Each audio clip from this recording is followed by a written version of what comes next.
Take that number out of your phone. He didn't raise his voice. He didn't have to. The phone on his desk was still vibrating. Marcus Vale, a name that wasn't supposed to exist in her life. Bella Simpson was the executive secretary at Kang Holdings.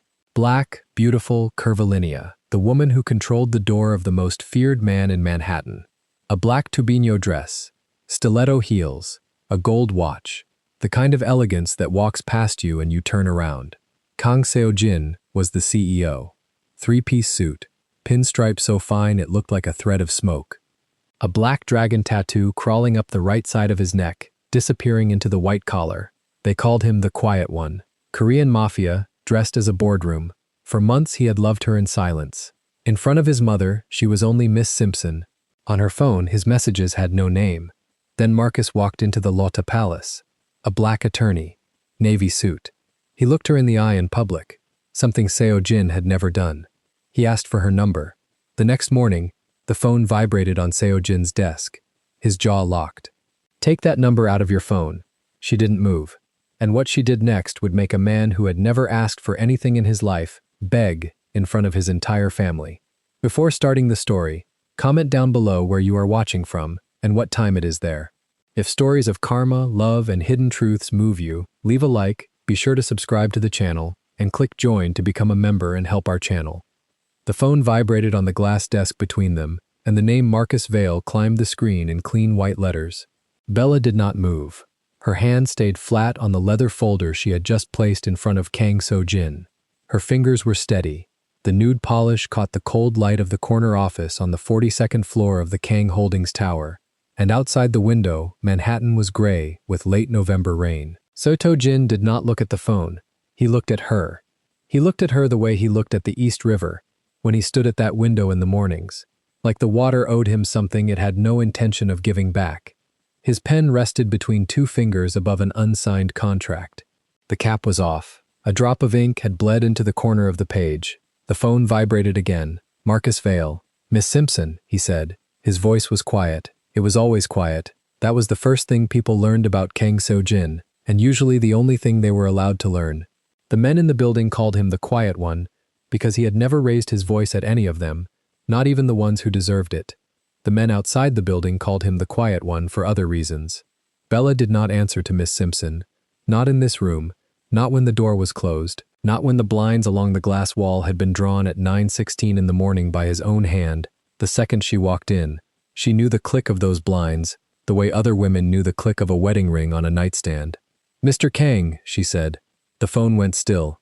A small notification slid down the top of the screen. One missed call. Marcus Vale. His jaw moved. Just once. A small tightening at the hinge under his ear, where the line of his face met the line of his throat, where the tail of the black dragon tattoo crawled up out of the collar of his white shirt and stopped at the knot of his charcoal silk tie. The dragon's tail was the only thing in this office that ever betrayed him. The blinds drawing themselves did not count. He drew those. "Take that number out of your phone," he said. She heard it, and her stomach dropped 6 floors before her face caught up. And her face did not catch up at all, because her face had been trained for 3 years to never catch up to anything that happened in this room. Her face was the face she put on at 8:58 every morning when she stepped out of the private elevator with her coffee in her left hand and her tablet in her right, and her hair pinned back from her temple with a single gold clip. Her face was the face that said, "Mr. Kang is in a meeting. Mr. Kang is unavailable. Mr. Kang does not, in fact, have a schedule that permits that, sir." Her face stayed exactly where it was. She tilted her head. Her cheekbones caught the light. The loose front piece of her hair, the one curl that always escaped the clip by 10 in the morning no matter what she did to it, fell forward along her jaw. "Your 11 o'clock is here," she said. His eyes did not leave her mouth. "Take that number out of your phone, Miss Simpson. Mr. Park from Day One Logistics. He has been in the lobby for 4 minutes. Bella." The name landed in the room like a coin on marble. He had not said it. He had thought it so loudly she heard it anyway. He almost never said her first name in this office. He had said it twice in 3 years, both times against the back of her neck, both times in the dark, both times in a hotel he kept 3 blocks away under a corporation that did not, on paper, exist. She picked up the leather folder. She turned on the balls of her feet, on the 9-centimeter black heels she had chosen this morning because she knew, the way an animal knows weather, that today was going to be a day she would need the extra height. The folder went under her left arm. Her right hand smoothed the front of the black sheath dress that ended just above her knees. 3/4 sleeves. Boat neck, no skin. There was almost never any skin in this office. The skin was for the hotel 3 blocks away. "I'll send him in," she said. She walked to the door. Her heels did not make a sound on the wool carpet because she had chosen wool carpet 2 summers ago, when he had let her redesign the executive floor with a budget she had never seen the bottom of. She had put the wool carpet down so no one in the hallway would ever hear how often she crossed the threshold of this office and how long she stayed each time. Her hand was on the brushed steel handle when he spoke again. "Miss Simpson." She stopped. She did not turn. "The number," he said, "will be handled, Mr. Kang." She opened the door. Mr. Park from Day One Logistics was a short, round-shouldered man in a brown suit who smelled faintly of green tea and stress. He stood up too fast from the leather bench in the antechamber when he saw her.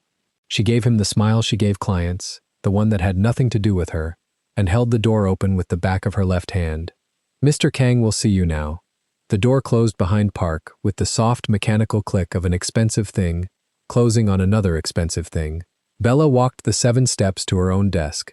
She sat down. She crossed her ankles under the chair. She placed both hands flat on the blotter, palms down, and she counted, in her head, the way her mother had taught her to count when she was 9 years old, and a man in a grocery store had called her something her mother would not let her repeat in the car on the way home.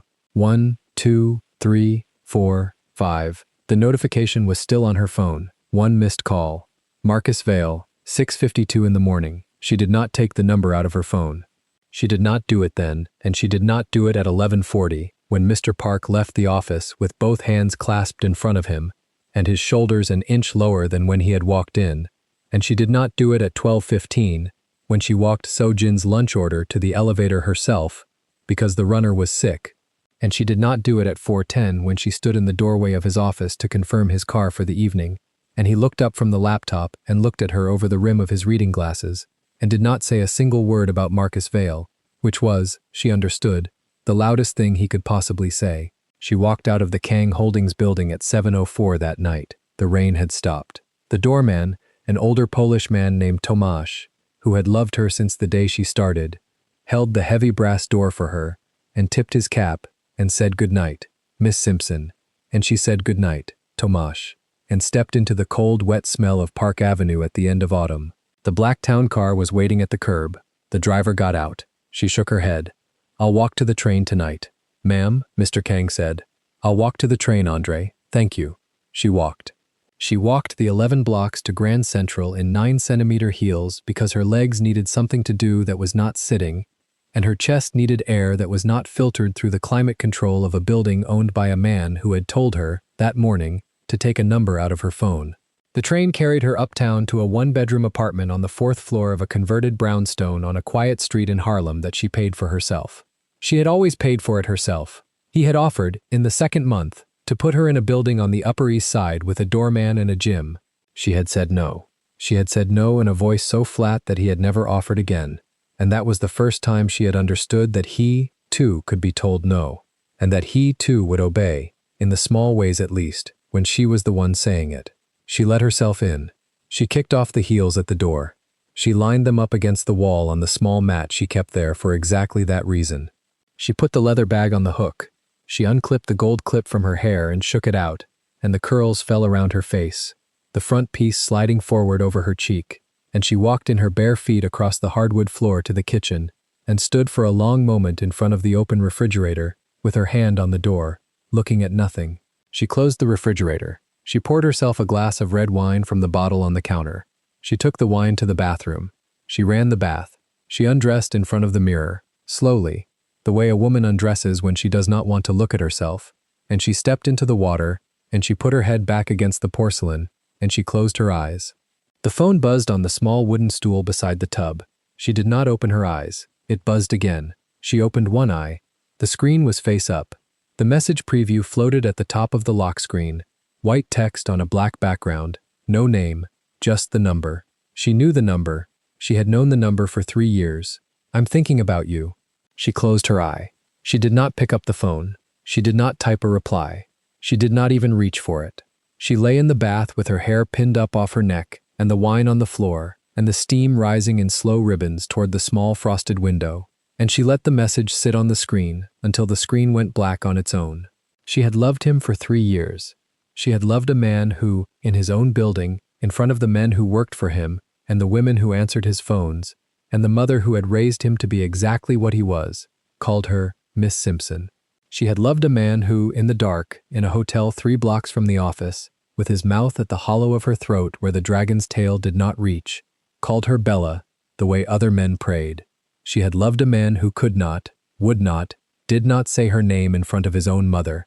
And that morning, in his office, he had told her to take a number out of her phone the way a king told a servant to take a stain out of a tablecloth, and she had heard, underneath the words, the thing he had been trying to say to her for 3 years and never once managed to say out loud, you are mine, and I will not give you anything for it. The water was going cold. She got out of the bath. She wrapped herself in a robe. She walked to the bedroom. She sat on the edge of the bed. She picked up the phone. The message was still there. I'm thinking about you. She held the phone in both hands. Her thumb hovered over the screen. The little white cursor blinked in the reply box, polite and patient, waiting for her to type the thing she had typed back 100 times in 3 years. Me too. I miss you. When? Where? Yes. She did not type. She put the phone face down on the nightstand. She lay down on top of the covers, on her side, with her knees drawn up and her hands tucked under her cheek, and she watched the streetlight come in through the gap in the curtains and lay a thin yellow line across the wall, and she thought about what it would feel like to be a woman whose name was said out loud.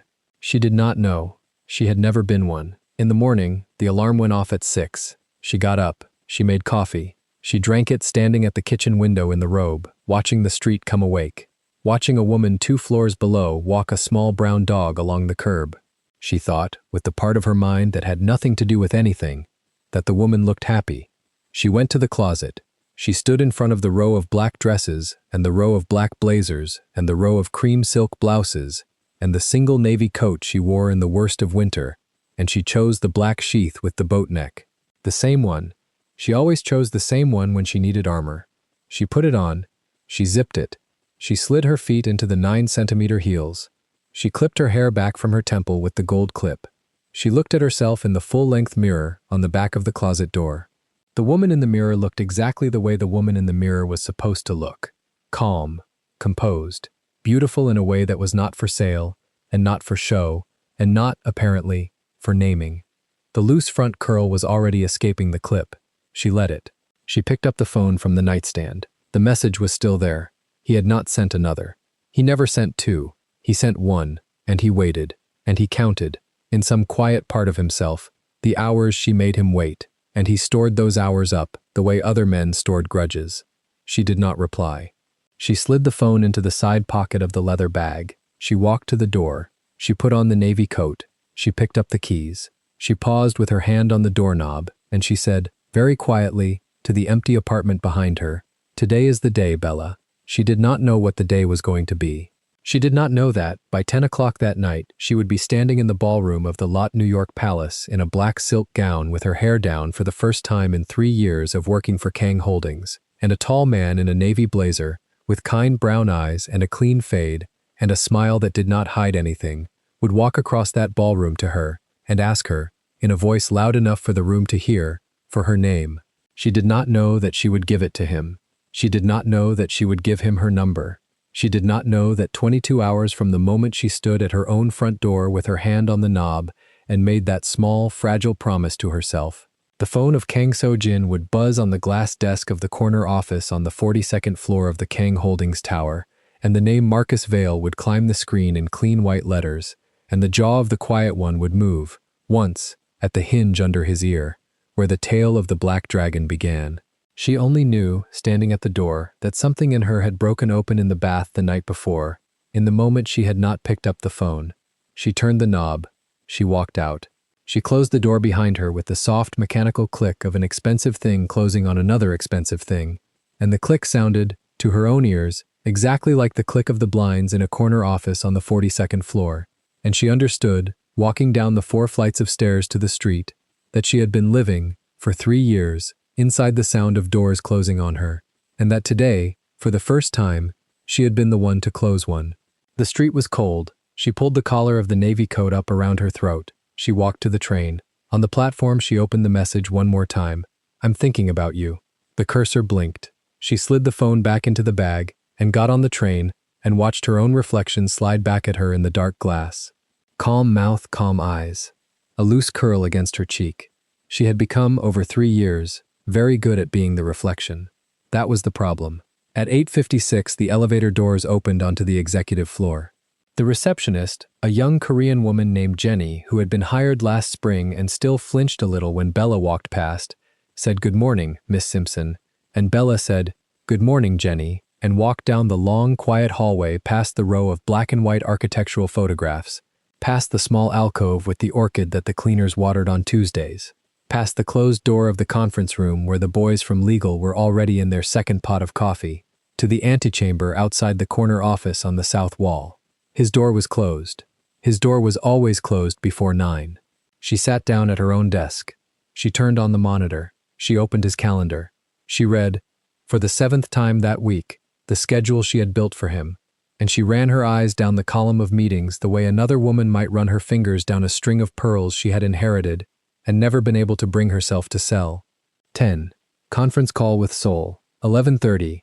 Lunch with the lawyer from Lee and Associates. 2. Strategy with Soyeon. 4. Dr. Han. 7. Reception at the Lode New York Palace. Black tie. Black tie. She had forgotten. She had not forgotten. She had been pretending, for 9 days, that she had forgotten, because the reception at the Lotte New York Palace was a charity gala thrown by the Korean American Business Association, and Madam Hye Jin Kang would be on the dais, and Yuri Han would be at the head table, and Bella would be, by Kang Holdings protocol, 2 tables back, in the section reserved for senior staff, in whatever black thing she chose to wear. She had bought the silk gown 3 weeks ago in a small atelier in the West Village where the saleswoman had not known who she was. She would put it on at 6. She would put her hair down for the first time in 3 years. The door of the corner office opened at 9:11. He stood in the doorway. He had been there before she arrived. He had been there since before 7. She knew this because the small Korean teacup on his credenza, the white one with the single line of blue around the rim, was already empty, and the small Korean teacup was a thing he made for himself at 6:30 every morning and drank slowly while he read the overnight reports from Seoul. Miss Simpson, she did not stand up. She did not need to. He had not summoned her. He had only said her name. Mr. Kang. He looked at her across the antechamber. His eyes were the color of wet slate. He was wearing the charcoal 3-piece with the pinstripe so fine it looked, from any distance, like solid charcoal. The dragon's tail was tucked into the white collar. The gray silk tie was knotted with the small, precise dimple he tied into every tie every morning of his life. The reception tonight, 7 o'clock, black tie, Lotte New York Palace, car at 6:30. You will attend. It was not a question. She attended every event. She carried the second phone, the spare cufflinks, the schedule printed on a folded card. Attending was the closest she was allowed to come to standing beside him in a room with light in it. Yes, Mr. Kang. He did not move from the doorway. My mother will be there. Yes. Miss Han will be at her table. He said it without inflection. He said it the way another man might have said, the car will be in the south driveway. He said it because he wanted her to know that he had said it. He said it because he was, in the only way he knew how, telling her something. She lifted her eyes from the monitor. She looked at him. The loose curl was already against her cheek. She did not push it back. Understood, Mr. Kang. Something moved behind his face. It was very small. It was the same small thing that had moved in his jaw the morning before, at the hinge under his ear, where the tail of the black dragon began. He held her eyes for a beat longer than a man holds the eyes of a secretary in front of an open door at 9:11 in the morning. Then he stepped back into the office. The door closed. She listened to the soft mechanical click of it. She put her hands flat on the desk, palms down, and she counted, in her head, the way her mother had taught her to count. 1, 2, 3, 4, 5. At 6 o'clock that evening, she stood in front of the full-length mirror in her bedroom, and she let the gown fall from the hanger over her head, and she felt the cool weight of black silk slide down the length of her body. The straps were thin. The back was open to the small of her waist. The skirt fell straight to the floor with a small train at the heel. There was no jewelry except the small gold studs in her ears, and the thin gold watch on her left wrist. She took the clip out of her hair. The curls fell. She watched them fall in the mirror. She watched them fall around her face the way they had fallen, in the dark, in a hotel 3 blocks from the office, against the white linen of a pillow, against the line of a man's jaw. She watched her own hair come back to her. She did not pin it up again. The car was waiting at 6:30. She stepped in, crossed her ankles, watched the city slide past the tinted window. She did not check her phone. He never sent 2. The Lotte New York Palace was a wall of gold light at the top of a flight of red-carpeted steps. She walked up with her hand on the rail because the train of the gown wanted to catch under her heel, and she walked, with the long, calm steps of a woman who had spent 3 years walking through rooms that did not belong to her, into the ballroom. The ballroom was full. Crystal, black tie. Korean and American voices laced together over the soft string quartet on the small stage at the far end. Waiters in white jackets moving with trays of champagne. The Kang Holdings table was at the front left, 2 back from the dais. She saw, without looking, Madame Hai-Jin Kang already seated at the head table in a hanbok of pearl gray silk with the green jade brooch at her throat. She saw, without looking, Yuri Han beside her in a high-necked dress of pale rose. She saw, without looking, the back of Kang So-jin's head. He was standing by the dais. He had not yet sat down. He was speaking, in low Korean, to a man Bella did not recognize. The dragon's tail was tucked into the collar. The line of his shoulders inside the black tuxedo was the line she had known by heart for 3 years. She walked to her own table. She set the clutch down beside her place card. She did not look toward the dais. She did not need to. She could feel, the way she had always been able to feel, the moment his head turned an inch, and the moment his eyes found her at the second table back, and the moment he registered that her hair was down. She felt the moment go through him. She did not look up. A voice spoke behind her shoulder. "I don't think we've met." An American voice. Warm, easy. The voice of a man used to being heard. She turned. He was tall. Taller than she was even in the heels. A clean fade at the temples. A short, precisely shaped beard along the line of his jaw and across the upper lip. Brown skin that caught the warm light of the chandeliers. Brown eyes that were looking at her. Openly, without any of the calculation she had grown used to seeing in the eyes of men in rooms like this one.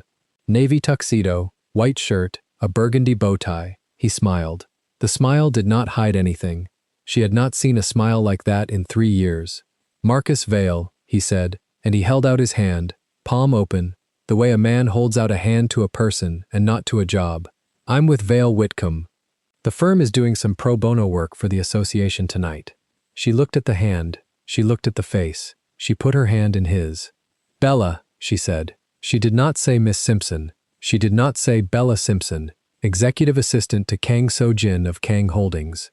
She said Bella, and on the other side of the ballroom, 2 tables forward and 1 row up, in front of his mother in pearl gray silk and the woman his mother had chosen for him in pale rose. The quiet one went very, very still. Bella did not see it.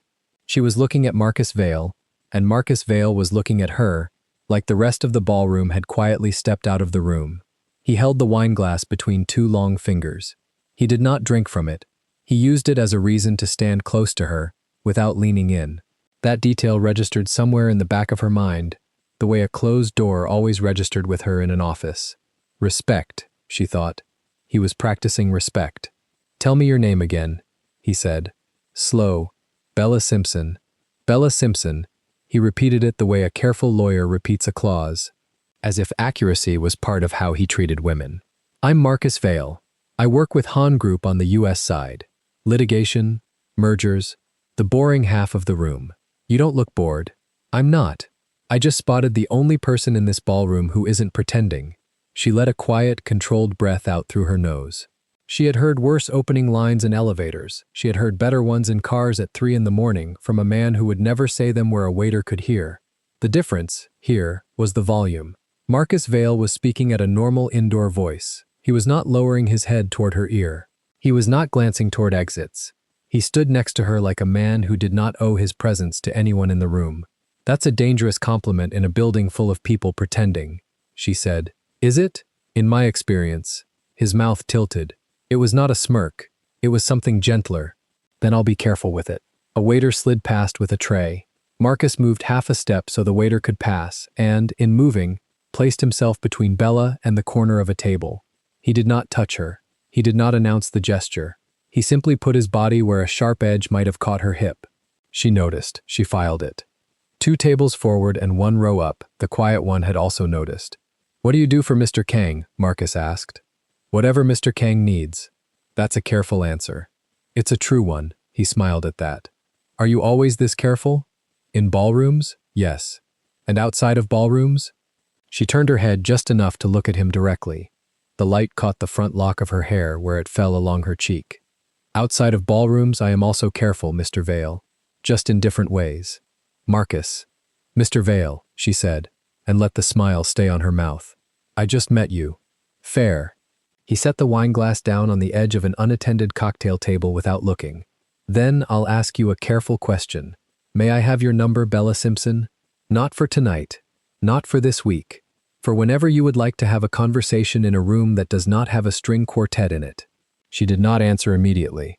She let the question stand in the air between them for exactly the length of time a woman lets a question stand when she wants the man to feel that he asked it. 2 tables forward and 1 row up, the quiet one was watching her mouth. "Yes," Bella said. Marcus took a thin silver card case from his inside pocket. He did not produce a phone. He did not ask her to scan a code. He handed her a card. White, heavy stock, his name in matte black, 2 phone numbers and an email under it. The card had weight. It had been printed by a man who thought through small things. "Text me," he said, "on your time. I will. Good night, Bella Simpson." "Good night, Marcus Vale." He walked away. He did not look back at her over his shoulder. "That too," she filed. She turned, the card in her palm, and looked across the ballroom toward the head table. She did not have to search. She knew exactly where to find the row, the table, the chair, the silhouette. The quiet one was already looking at her. His mother was speaking to him. Yuri Han, in pale rose, was smiling politely at something a server was saying. He was not listening to either of them. The line of his mouth was flat. His jaw, under the clean-shaven skin, was set in a way Bella had only ever seen behind his own office door, late, after a phone call he had not wanted to take. She closed her hand around the card, the matte cardstock pressed into her palm. She walked the long way back to the wall where the secretary stood, because the long way did not pass his table. She did not give him the satisfaction of watching her cross his sight line on her way away from another man. She did not know that he had counted every step. The car back to her apartment was quiet. Driver from the company. He held the door. She slid in. She put her bag on her lap and her hand over the bag like a woman holding something she did not want to forget. The card was inside the bag, slipped between the leather lining and her phone. Through the window, the city moved past her in soft gold smears. Her phone, on top of the bag inside the bag, lit up once, twice. "I saw you talking to him. I saw him give you something." She did not answer. A long pause, then, "Bella." She set the bag, gently, on the seat next to her. She turned her face toward the window. The driver glanced once in the mirror, caught the line of her shoulders, and did not glance again. In her apartment, she did not turn on the overhead light. She turned on the small lamp by the door, took off the heels one at a time, set them parallel under the entry bench, hung the long coat she had thrown over the dress, and walked barefoot to the kitchen counter. She put the bag on the marble. She took the card out. She looked at it under the lamp. Marcus Vale. 2 numbers. 1 email. She opened her contacts. She typed his name with both thumbs. Marcus Vale. She typed both numbers. She added the email. She saved. Her phone vibrated almost immediately. "Are you home?" 3 words. No question mark. She read them twice. She read the way the punctuation was missing. She read the way he could not, even now, ask. She read the way the sentence was a hand, half open, at her door. She put the phone face down on the marble. She walked to the bathroom and washed her face. She brushed her teeth. She unzipped the dress. She hung it. She put on a long cotton t-shirt and walked back to the counter and turned the phone over. "Are you home? Bella, are you home? Say something." She typed back 1 word. "Yes." The 3 dots moved, stopped, moved. "Did he touch you?" She read it twice. She felt heat climb the back of her neck and stop, deliberately, at her jaw. She typed back, calmly. "Good night." She turned the phone off, all the way off, and slept with it dark beside the lamp. She slept badly. In the morning, the alarm went at 5:40. She showered. She put on a black tubino dress that hit just at the knee, 3/4 sleeves, a neckline that ended in a clean curve at her collarbone. She fastened the thin gold watch on her left wrist. She put the small gold studs in her ears. She slid the thin solitaire onto her right middle finger. She stepped into the black Agula heels at the door. She took her structured black bag, and inside the bag, in the same lining pocket as last night, was the heavy card. She did not text him good morning. By 7:40, she was at her desk, on the 42nd floor of the Kang Holdings Tower. Glass on 3 sides, the river to the east, slate-colored under low cloud. Her desk was the gate. It sat squarely in front of the double walnut doors of his office. Anyone who wanted him had to come through her first. That was the architecture of the floor and the architecture of her job. She set down the coffee she had bought downstairs. She woke her 2 monitors. She opened his calendar. He had 4 meetings before lunch. 2 were internal. One was with the head of security from the hotel division, a man named Park, who never sat down. One was with 2 men from the logistics arm, whose names did not appear on any internal directory, and whose appointments she logged simply as 11:30, conference room 3, 2 attendees, no minutes. She did not ask. She had stopped asking in her first month. She had understood, in her first month, that the floor under her heels was held up by quieter rooms than the ones on her calendar.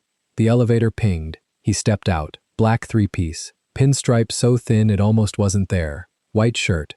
Gray charcoal silk tie. Silver cufflinks. The Oxford shoes she could hear before she could see, because she had trained her ear to that specific weight on that specific marble. He did not look at her as he walked toward her desk. He never did, in front of anyone. That was their rule. She had not made it. She had inherited it. "Good morning, Mr. Kang. Miss Simpson." He did not stop at her desk. He walked past it, opened his office door himself, closed it behind him. She waited a count of 10. She picked up his agenda, his coffee the way he took it. Black, no sugar, 1 ice cube, and the morning brief from the comms team. She knocked once. She entered. He was standing at the window, back to her, hands in his pockets. The dragon at the side of his neck started just behind his right ear and slid down under the white collar.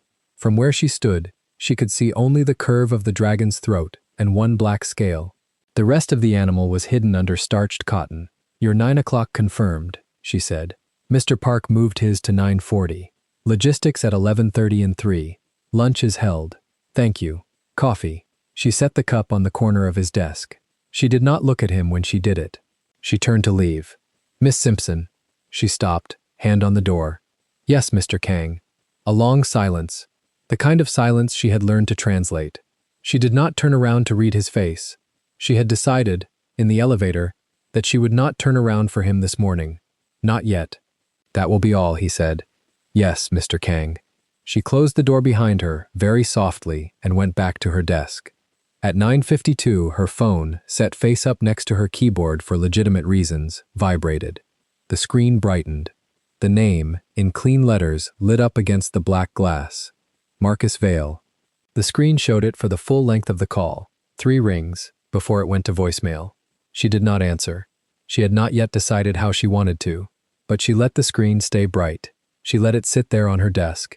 The walnut door opened. He came out for the 9:40 with Park. He walked past her desk. Park was already standing at the elevator bank, broad and silent, hands folded in front of him. The quiet one slowed by half a step at her desk. Half a step, no one else would have read it. She read it. His eyes flicked down, once, to her phone.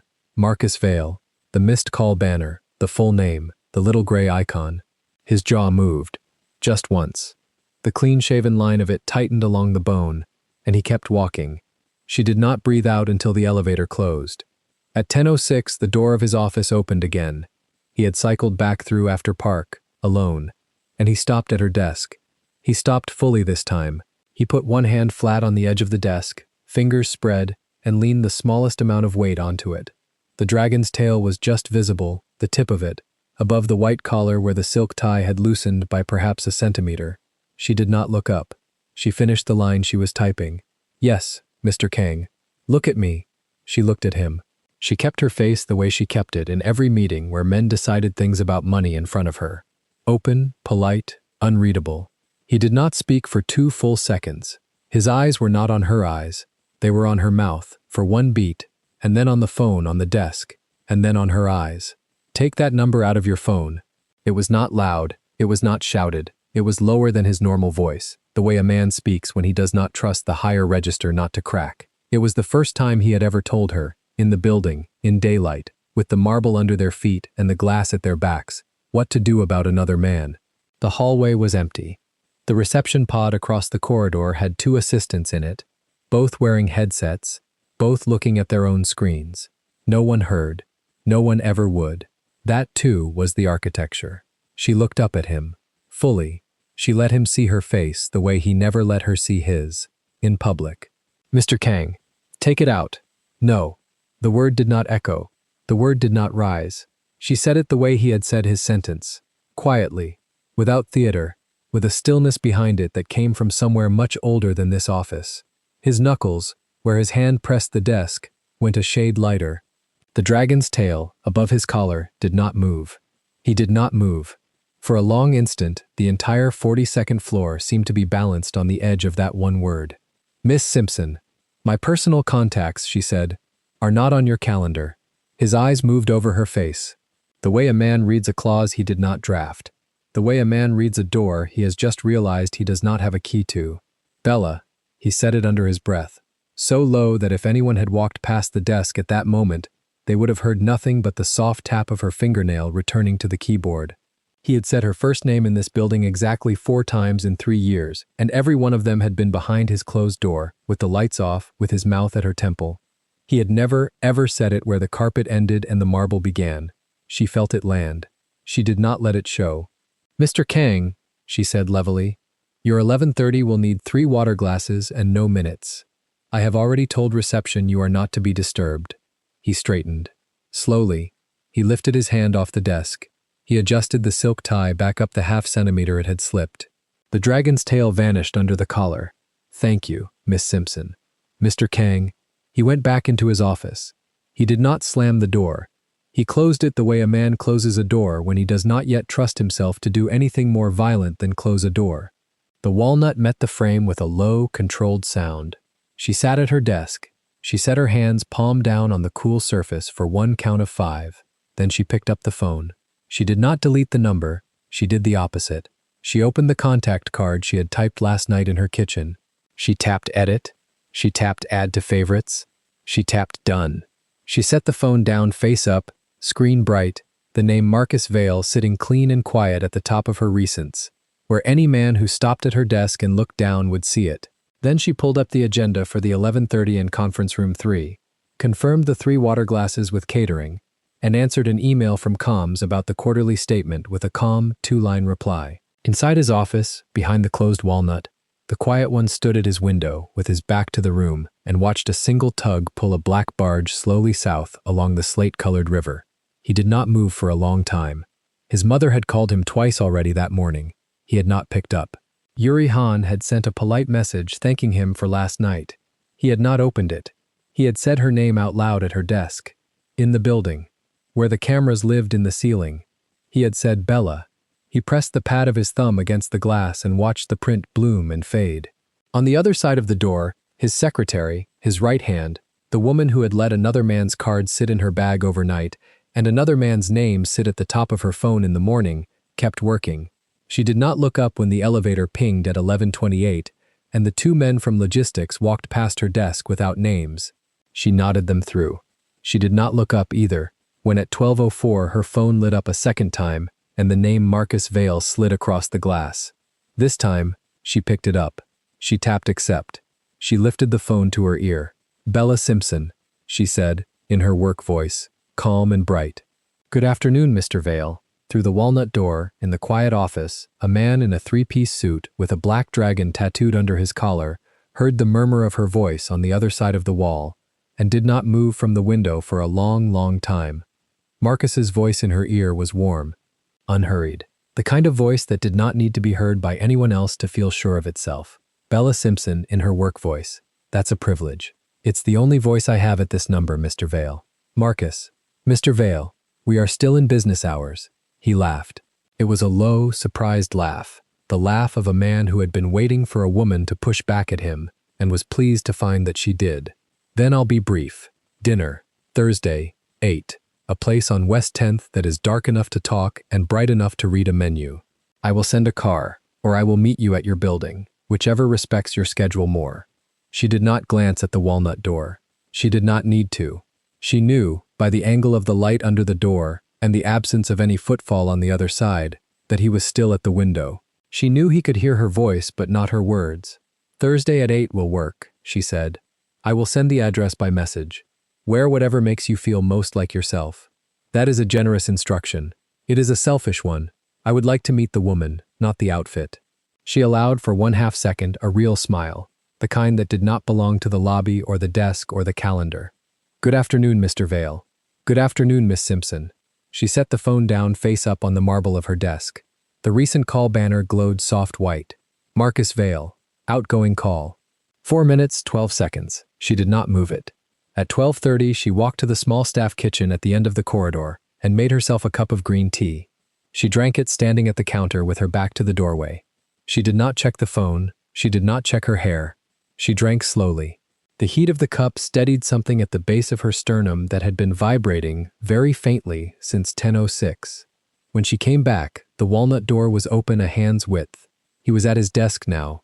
He did not look up when she passed. He did not call her in. She sat. She kept working. At 1:45, he called her on the internal line. 2 short rings. Yes, Mr. Kang. Tonight. It was not a question. It was the way he had asked her to come. Every time. For almost a year. Tonight. No address. No time. She always knew which apartment, which entrance, which elevator code. She always knew which door was unlocked for her. She looked at the walnut.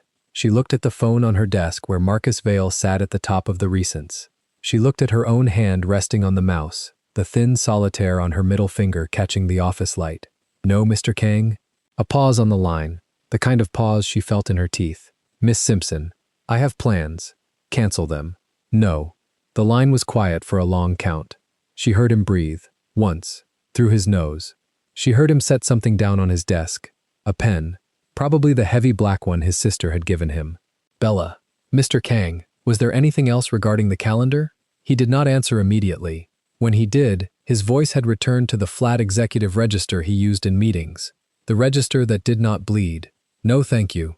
That will be all. Yes, Mr. Kang. She set the receiver down. She placed both palms on the cool desk again. She held them there until they stopped wanting to shake. Behind the walnut, the quiet one sat in his leather chair and stared at the closed door for a long time. He thought about the first night she had ever come to the apartment on the 28th floor. He thought about the way she had looked at him then, in the dim hall light, with her coat still on, and had said, "If this is going to be a secret, then you will treat it like something worth keeping." He had agreed. He had agreed with his mouth and his hands and his silence, and he had not, in 3 years, said her first name in daylight. He had said it today, at her desk. With the walnut open behind him, he pressed his thumb and forefinger to the bridge of his nose. He thought about the card in her bag. He thought about the name at the top of her phone. He thought about the word no in her voice, twice, in the same afternoon, the first no he had ever heard from her inside this building. He picked up his own phone. He scrolled, slowly, through his contacts. He stopped at hers. Miss Simpson. He had never changed the name, even after the first night, even after the 40th. Miss Simpson. He did not type anything. He set the phone face down on the desk. At 5:50, Bella shut down her monitors. She closed the agenda. She straightened the small stack of folders on the corner. She slid her phone into the side pocket of the structured black bag. She picked up the bag. She slid her arms into the long black coat she had hung on the rack behind the gate of her desk. The walnut door opened. He stood in the frame. Black 3-piece, white shirt, charcoal tie back at its full position. The dragon was completely hidden. His face was completely composed. Only the line of his mouth told her what the afternoon had cost him. Good night, Miss Simpson. Good night, Mr. Kang. She walked past him to the elevator. She did not look back. She heard the walnut close behind her, soft, controlled, with the same low sound it had made at 10:06. In the elevator, alone, going down 42 floors with the river darkening outside the glass shaft, she let one slow breath out through her mouth. She watched the floor numbers fall. She watched her own reflection in the brushed steel of the door.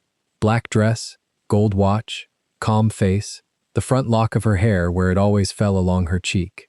She thought, he said my name today. She thought, I said no twice. She thought, with a precision that surprised her, something has started, and I am the one who started it, and I am the one who will decide where it ends. The elevator opened in the lobby. She stepped out into the marble and the soft brass and the doormen who knew her face but not her story. She walked through the revolving door into the cold blue end of the afternoon, and the card in the lining of her bag, heavy and white and printed by a careful man, pressed gently against her phone, where the name Marcus Vale still glowed quiet at the top of her recents. 42 floors above her, in a corner office with the lights off and the river going slate black under the bridge lamps, the quiet one stood at the glass with both hands in his pockets, and watched the small dark figure of his secretary cross the avenue below and disappear, deliberately, into the crowd. The first dinner with Marcus Vale happened on a Thursday, in a small Italian place on the Upper East Side that he picked because it was loud enough to talk and quiet enough to listen. Bella wore the black sheath dress and a thin gold chain her grandmother had left her, and she walked in 12 minutes late on purpose. She wanted to see if he would wait without checking his watch, like a man counting minutes against her. He waited. He stood when she reached the table. He pulled the chair out with one hand and didn't make a show of it.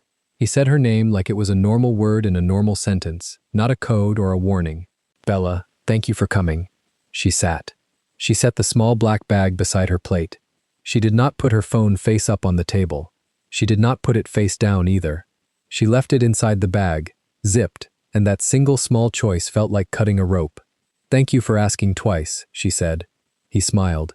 It was not a careful smile. It was the kind of smile a man uses when he is allowed to want something out loud. I'd have asked a third time, they ordered. He let her pick the wine. He asked her about her week, the way a person asks who actually has time to listen to the answer. She told him almost nothing true. She told him she worked for a holdings company in Midtown. She told him her boss was demanding. She told him she'd grown up in Queens and her mother still lived there, and on Sundays she still went out to eat oxtail and rice, and let her mother braid the front of her hair like she was 10 years old. Marcus laughed at that, and his laugh sat low in his chest, and when it landed in the air between them she realized she had not heard a man laugh out loud in months. Not in her apartment, not in the back of a town car, not over the receiver of a phone held 1 inch from a mouth that did not believe in laughter. He talked about himself in clean, exact sentences. Howard for undergrad. Columbia Law. 6 years at a white shoe firm before he made partner at a black-owned boutique that handled corporate work for athletes and entertainers and a few old families with quiet money. He said the word quiet without any weight. He didn't know the weight that word carried in the building she walked into every morning. He didn't know that across town there was a man who had been called the quiet one since he was 22, and that the silence of that man was the air she had been breathing for 13 months, and that she had only just learned, sitting in this loud Italian restaurant under warm yellow light, what it felt like to exhale. After dinner, he walked her to a cab. He didn't try to ride home with her. He didn't ask. He held the door open and bent at the waist a little to speak through the window. I'd like to see you again. Saturday. Saturday. Pick anywhere. She gave him an address. A jazz place in Harlem. Her cousin had played at, twice. She gave him the address out loud, in front of the cab driver, in the middle of a public street, with no one to overhear and nothing to encode. The cab pulled away, and she watched him in the side mirror, hands in his pockets, watching her go without any need to follow. When she got home, she set the bag on the counter, took the phone out, and put it face up on the kitchen island. There were no messages on it. She stared at the dark screen for a long time. Then she picked it up and typed a new contact entry with steady thumbs. Marcus Vale. She saved it.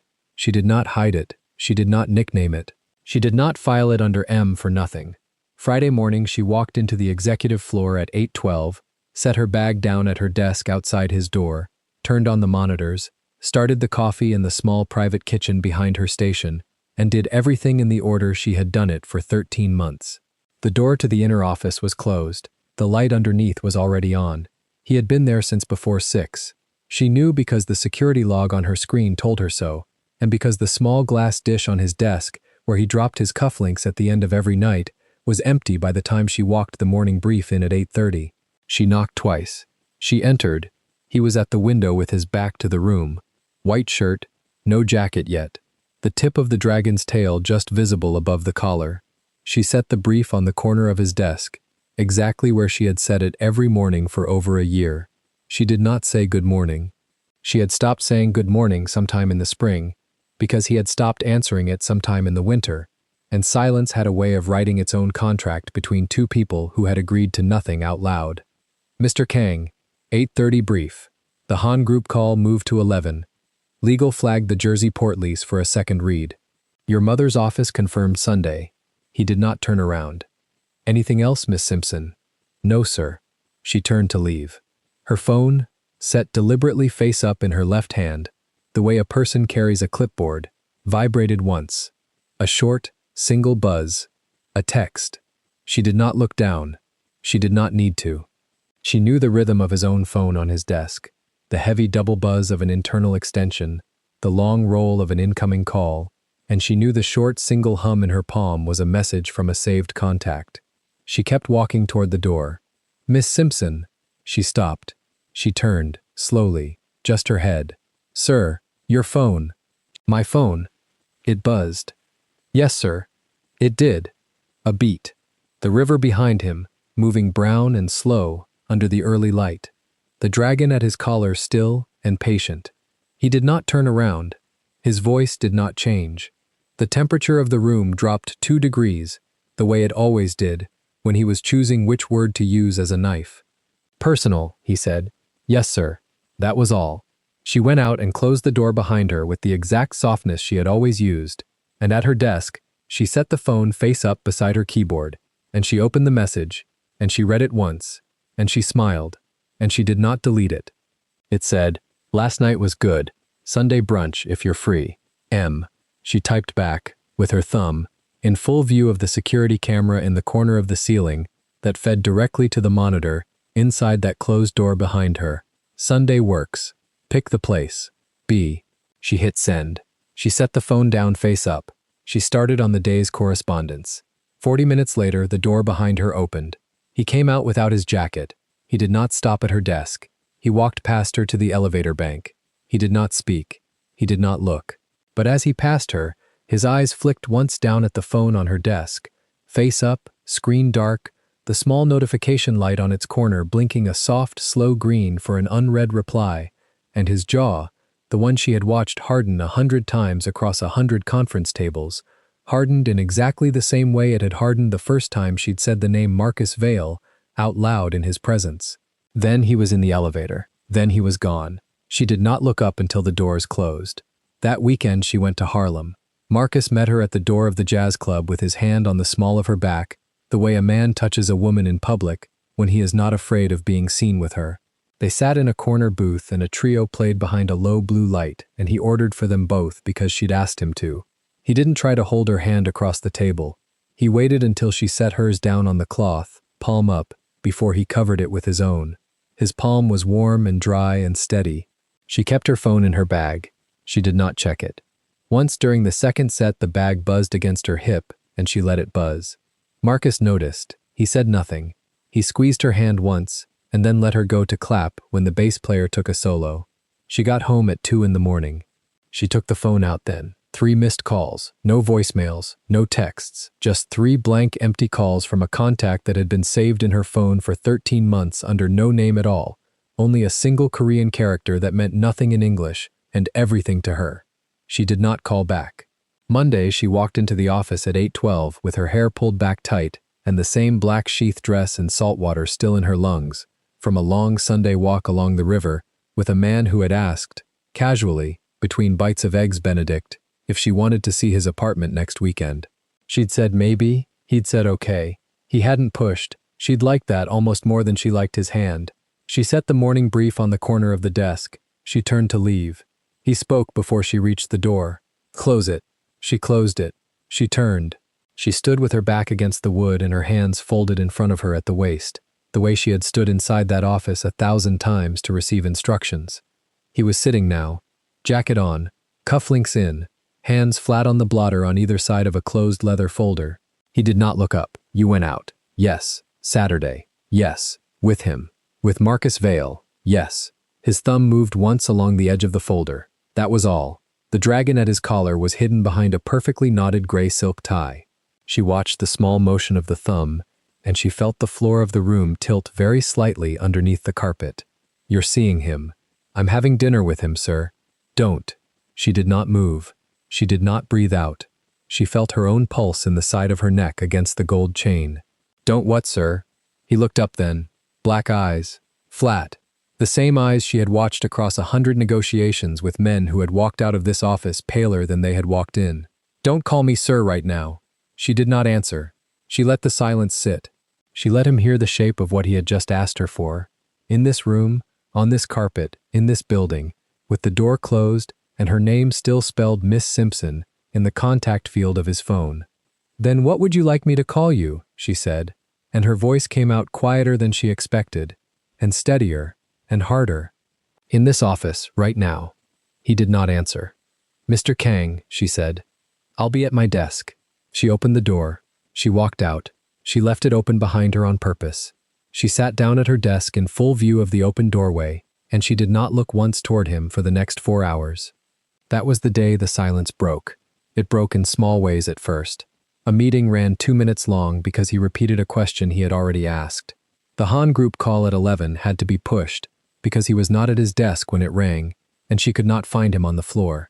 He came back from somewhere with the collar of his shirt slightly loosened, and the knot of his tie pulled a 1/4 inch down, and the very top of the dragon's neck, the part with the small bared teeth, visible above the white cotton.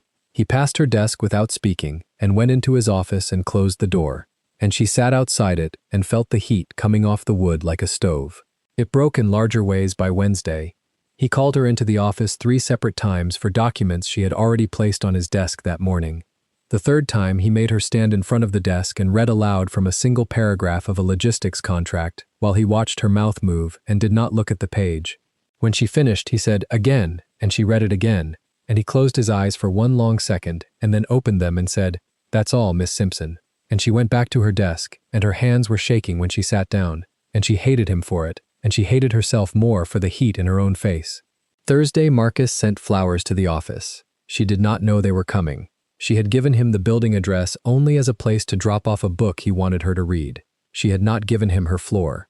The package came up from the lobby anyway, in the hands of a courier who asked at the executive reception for Ms. Bella Simpson, and the receptionist, who had worked on the floor for 6 years and had never once heard anyone use Bella's first name in this building, walked the bouquet to her desk personally, with an eyebrow raised so high it almost disappeared into her hairline. They were white peonies, 3 dozen. A small cream card in Marcus's handwriting. "Thinking of you, M." Bella set them on the corner of her desk.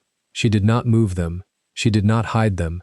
She trimmed the stems in the small kitchen sink behind the station and put them in the only vase she could find, which was crystal and which had been a Christmas gift from a vendor 4 years ago, and which she had kept in the cabinet because it was too big for anything she had ever needed.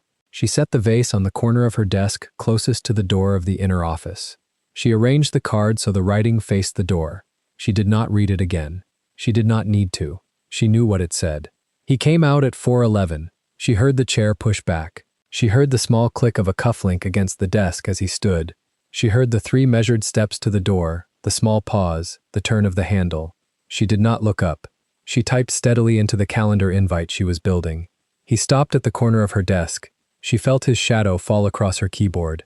She kept typing Miss Simpson. "Yes, sir. What is this?" She looked up then. Slowly.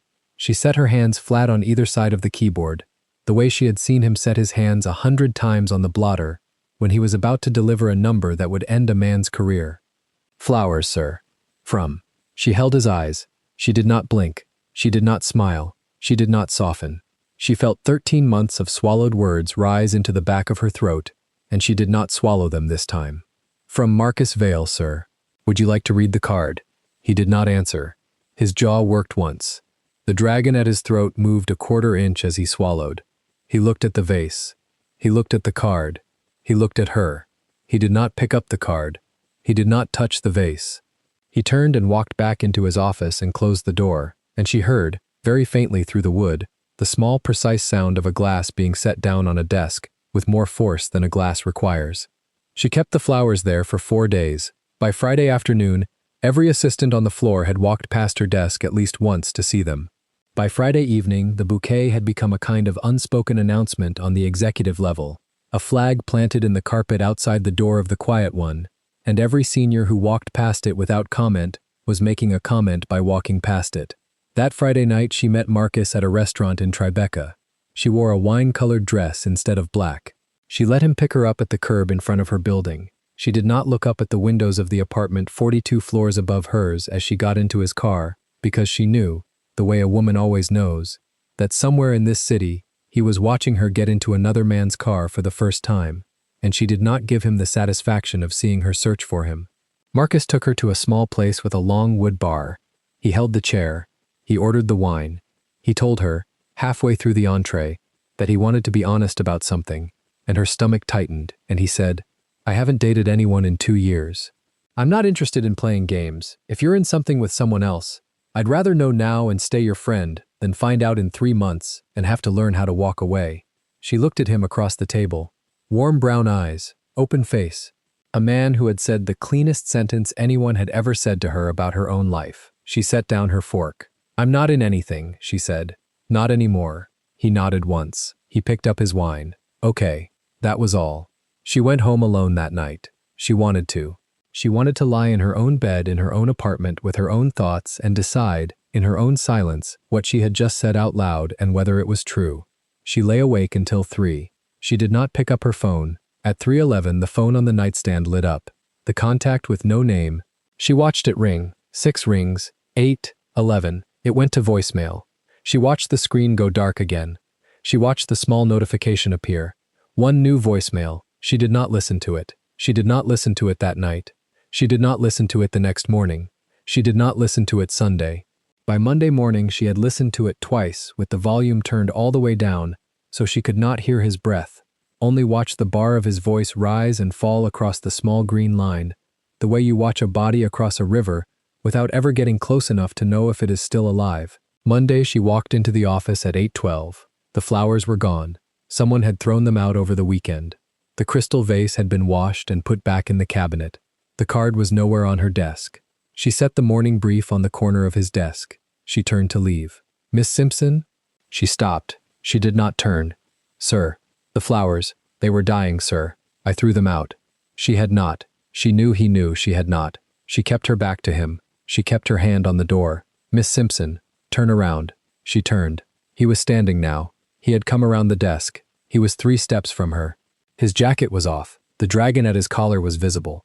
The head of it just above the white shirt, garlanded around the side of his neck where she had once, almost a year ago, put her mouth in the back of a town car at 3 in the morning, after a closing dinner, where neither of them had eaten. She did not let her eyes drop to it. She held his face. "Tell me to stop." His voice was lower than she had ever heard it. Not soft, not gentle. Lower, the way a man's voice goes when he is no longer choosing his words from a list. "Stop what, Mr. Kang? Tell me to stop letting you do this." This. Him. She did not answer for a long moment. She felt 13 months of every door she had opened and closed in this building. She felt 3 nights of warm, dry hands on her own across white tablecloths. She felt the weight of the small, unlistened voicemail still sitting on her phone. She felt the heat of the dragon's mouth at his collar 3 steps away. "No," she said. "I won't." He took 1 step closer. He stopped. He did not touch her. He did not reach. He stood close enough that she could feel the warmth of his shirt and far enough that not a thread of either of them was touching. Bella. That was the first time he had ever said her first name out loud inside the walls of this building. It came out of him like a word he had been holding under his tongue for a year. She felt it land somewhere low in her chest and she did not let her face move. "Mr. Kang, if you want me, you say it where someone can hear it. You say it in front of your mother. You say it at the door, before you say it in the dark. And if no one knows," she said, and her voice did not shake, although her hands inside the cuffs of her sleeves were shaking, "you hit me first. Because right now, what's hitting me is shame, and I'm done carrying it for both of us." She did not wait for him to answer. She turned. She opened the door. She walked out. She closed it behind her with the same small, soft click she had used 1,000 times. She sat down at her desk. She picked up the phone. She opened the voicemail. She pressed delete. She did not listen to it first. She set the phone down face up. She typed a new line into the morning correspondence log, the way she had typed 10,000 lines before, and her hands stopped shaking by the third sentence. And outside the closed door behind her, there was a silence so deep and so still that the assistants 2 stations down later said they had thought, for a full minute, that the executive floor had lost power. 42 floors below, on her lunch break, she walked 3 blocks east and stood on a corner in the cold and called Marcus Vale and asked him, in the steadiest voice she had used all week, if Saturday's offer to see his apartment was still open. He said yes without hesitation. She said good. She hung up. She walked back to the building. She rode the elevator up to the 42nd floor. She passed the closed door of the inner office without slowing. She sat down at her desk. She did not look at the door once for the rest of the day, and the door, behind her, did not open. The door did not open for the rest of that afternoon, and it did not open the next morning either. He came in through the private elevator before her, the way he sometimes did when something was wrong, and the only sign she had that he was already behind the wood was the half-empty glass of water on the credenza and the faint trace of his cologne in the corridor. Bella set her bag down, smoothed the front of her black tube dress, and went to her desk as if nothing in the world had shifted. She typed. She answered emails. She moved his 10 o'clock to 10:30 because the head of operations was stuck in traffic on the FDR. She did not look at the door. At 10:22, the intercom on her desk clicked. Miss Simpson. 2 words. Flat. No anger, no warmth, no question. The way he said her name when other people might be listening, even when there was no one in the office but her. Yes, sir. My mother is coming up at 11. She is bringing a guest. Clear the conference table. Coffee, not tea. Korean pear, sliced. No staff in the room. You will stay. She felt the small twist in her stomach before she understood why. Yes, sir, she said again, and the line went dead. She stood up slowly. Her hand rested for a second on the edge of the desk, fingers spread, the thin gold ring on her middle finger catching the light. Then she walked to the inner office and opened the door without knocking. He was at the window, hands in the pockets of his 3-piece suit. The pinstripe so fine it only showed where the light hit. The black silk tie was already loose at the knot. The dragon at the side of his neck was barely a hint above the collar, only the tail visible, and he did not turn when she came in. A guest, she said. Yuri Han, he said, still looking out at the gray of the East River. Heiress to the Han group.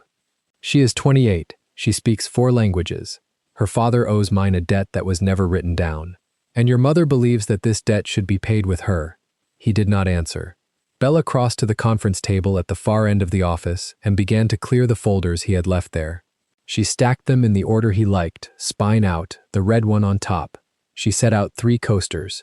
She thought about her hands and made them steady. Coffee, not tea, she said. Korean pear, sliced. No staff. I stay. You stay. Why? He turned then. His face was a wall. The black of his eyes was a wall behind that wall. Because if you are not in this room, I will say yes. She set the last folder down very carefully, so that the edge lined up with the wood. Then I will be in this room, sir, she said. But that is not the same as the answer being no. The dragon at his neck moved when he swallowed. He looked at her for 1 long second, and then he sat down at the head of the table, and he did not speak again until the elevator chimed at 4 minutes to 11. Madame Hyajin Kang stepped out first. 62 years old, 1 meter 62, posture so straight it looked like a vertical line drawn in ink. Her hair was pulled back into the low, tight knot at her nape, the gray and the black braided into each other. She wore a pale ivory skirt suit and a cream silk blouse, closed all the way to the throat. The jade brooch at her collar was the size of a thumbnail, deep green, set in old gold. The small mole at the left corner of her mouth moved with her smile, and the smile did not reach her eyes behind the thin gold-rimmed glasses. Behind her, Yuri Han, 28. Long, straight black hair to the middle of her back, side part, soft, sweeping fringe. A bone-colored silk dress with a high, delicate collar, just below the knee. Nude mid-heel pumps that made no sound on the marble, small diamond studs. A beige trench folded carefully over her arm. Her face was a doll's face, round, even, the makeup so soft it looked like nothing, and her mouth was painted in a quiet, rosy nude. Bella stood at the door, hands clasped at her waist. Black tube dress, black stiletto, small gold stud in each ear, slim gold watch on her left wrist, single thin band on her right middle finger. She did not bow. She inclined her head exactly the depth that protocol allowed for a senior executive secretary receiving the family of the chairman, and not 1 degree more. "Madam Kang," she said. "Miss Han, welcome to Kang Holdings." The mother's eyes flicked over her once, from the line of the hairline to the toe of the shoe and back. They did not stop on the face. They stopped on the watch. "Miss Simpson," Madam Kang said. Her English was careful, with the small, precise consonants of a woman who had learned it late and refused to be embarrassed by it. "Still here. Still here, ma'am. My son works you too hard. He works himself harder." The mother did not answer that. She turned to the table. Setso-jin was already standing. He bowed to her in the small, sharp Korean way, hands at his sides. He inclined his head, less, to Yuri. Yuri returned it with her eyes lowered. "Aomeoni," he said. "Mother." The word in his mouth was not warm. It was correct. "Sit, Madam Kang said in English, for Yuri's benefit, although Yuri's Korean was probably better than her own. She arranged herself at the chair Bella pulled out for her. Yuri sat at the chair on her left. Seojin remained at the head. Bella poured the coffee. She did not spill. The pear had been sliced into thin half-moons and arranged in a small fan on white porcelain. She set the plate in the center, and then she stepped back to the wall by the door, 3 paces from the table, hands at her waist again, eyes lowered exactly enough. The way a secretary stands. The way furniture stands. Madam Kang did not look at her again. "Seo-jin-ah," she began in Korean, and then she stopped herself and switched back to English. And the switch was the cruelty. "Forgive me. Yuri Yang does not need to feel excluded. Seo-jin, we will speak in English. This concerns her future. Mother, you are 35. I am aware. Your father was 31 when he married me. Your grandfather was 26. We have a name to carry. We have business to protect. You cannot run Kang Holdings and 3 other things I will not say out loud in this room, from a bachelor's apartment forever." Yuri's hands were folded in her lap. Her eyes were on the porcelain plate. She had been raised for this conversation. She had been raised to sit through it without breathing wrong. "Yuri Yang's family," Madame Kang went on, "has been a friend of ours for 30 years. Her father and your father drank together in Seoul before either of you were born. There is a debt of friendship, and there is a question of suitability. She is educated, she is Korean, she understands what this family is, and she understands what it asks. She will not be afraid of the things that you cannot say out loud at this table." Bella stood at the wall. She did not move. She kept her breathing in the bottom of her ribs, the way she had learned to do in long meetings. "Seo-jin needs a woman suitable at his side," the mother said. Her voice was very even. "Yuri is that woman." The pause came. It was not a long pause if you measured it on a clock. 2 seconds. 3, but Bella, against the wall, counted it in heartbeats. And in her own heartbeats it was a country he was walking through. She watched the back of his head, the clean line where the barber had cut into the hair above the collar, the faint shadow of the dragon's tail above the silk. 1, 2, 3. He could have said no in the first second. He could have said, "With respect, this is not the conversation we are having." He could have said, "Mother, I will not." He could have said any of the small Korean phrases that a son uses to close a door without slamming it.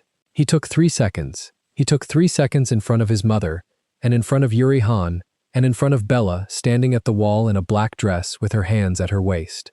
In those 3 seconds, Bella understood the whole thing. It was not the Mafia. It had never been the Mafia. The men with the guns at the warehouses on the Jersey side, the meetings at 4 in the morning at the back of the restaurant in Flushing, the names that did not get said out loud in this room, none of that had ever been the wall. The wall was 3 seconds long, and it was made of his own fear. He had told her, in her bed, with her face against the dragon at his neck, that he could not claim her in daylight because of what his world was. He had told her that the danger of being his woman in public was a danger he would not put her in. She had believed him because she had wanted to believe him, and because some of it had even been true.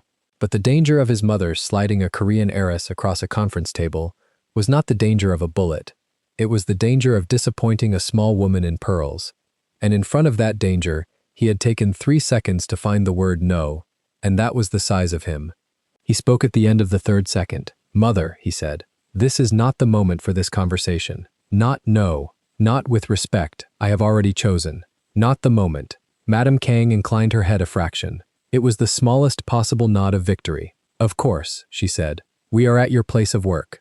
We will speak this evening at the house. Yuri Yang and I will go. I only wanted you to meet her here, with your own eyes, in the light, before anyone else's voice could enter the conversation. She turned her head, just slightly, in the direction of the wall by the door. She did not look at Bella. She did not need to. The turn of the head was enough. Bella did not move. Yuri Yang, Madame Kang said, say hello properly to my son. Yuri lifted her eyes for the first time. They were soft and dark and intelligent. She was not stupid. She knew, probably, that there was another woman in this office. She knew, probably, that there was another woman in this room. She had still come. She had come because she had been raised, like him, to walk through 3 seconds of a doorway with her head bowed. It is an honor, Chairman Kang, she said in Korean. Her voice was low and clear. I hope we can speak again soon. Likewise, Miss Han, he answered, in Korean, in the formal register. Bella heard the formal register. She heard the small downward bow of his shoulder. She heard everything. Madame Kang stood. Yuri stood. Seo Jin walked them to the door. He did not look at Bella as he passed. He did not look at her as he held the door for his mother. He bowed once, deeply, in the corridor, and the elevator chimed, and they were gone, and the door closed behind them with the soft, expensive sound of money. Then he turned. The wall in his face cracked first along the jaw. He came back into the office and he came toward her, and she saw the apology already shaping itself in his mouth. The long, careful Korean apology that would explain how he had been silent in order to protect her, how the 3 seconds had been strategy, how he had taken her into account inside the silence even though no one in the room could see it. She held up one hand, palm flat, fingers slightly spread. He stopped. Don't, she said. Bella, don't. He did stop. He stood 3 feet from her, with his hands at his sides, and he stopped. You took 3 seconds, she said. Her voice was very quiet, very even. The voice she used on the phone with the chairman of a competing fund. In front of your mother, in front of her, with me standing at this wall in a dress you bought me without telling anybody you bought it for me. You took 3 seconds to remember that I existed, and then you did not say my name. I did not say her name either. You did not need to. You said not the moment. That is the same as yes spoken slowly. He closed his eyes for 1 second. Only one. When he opened them, the wall behind the wall was visible, and she saw, with a small, cold clarity, that he knew she was right.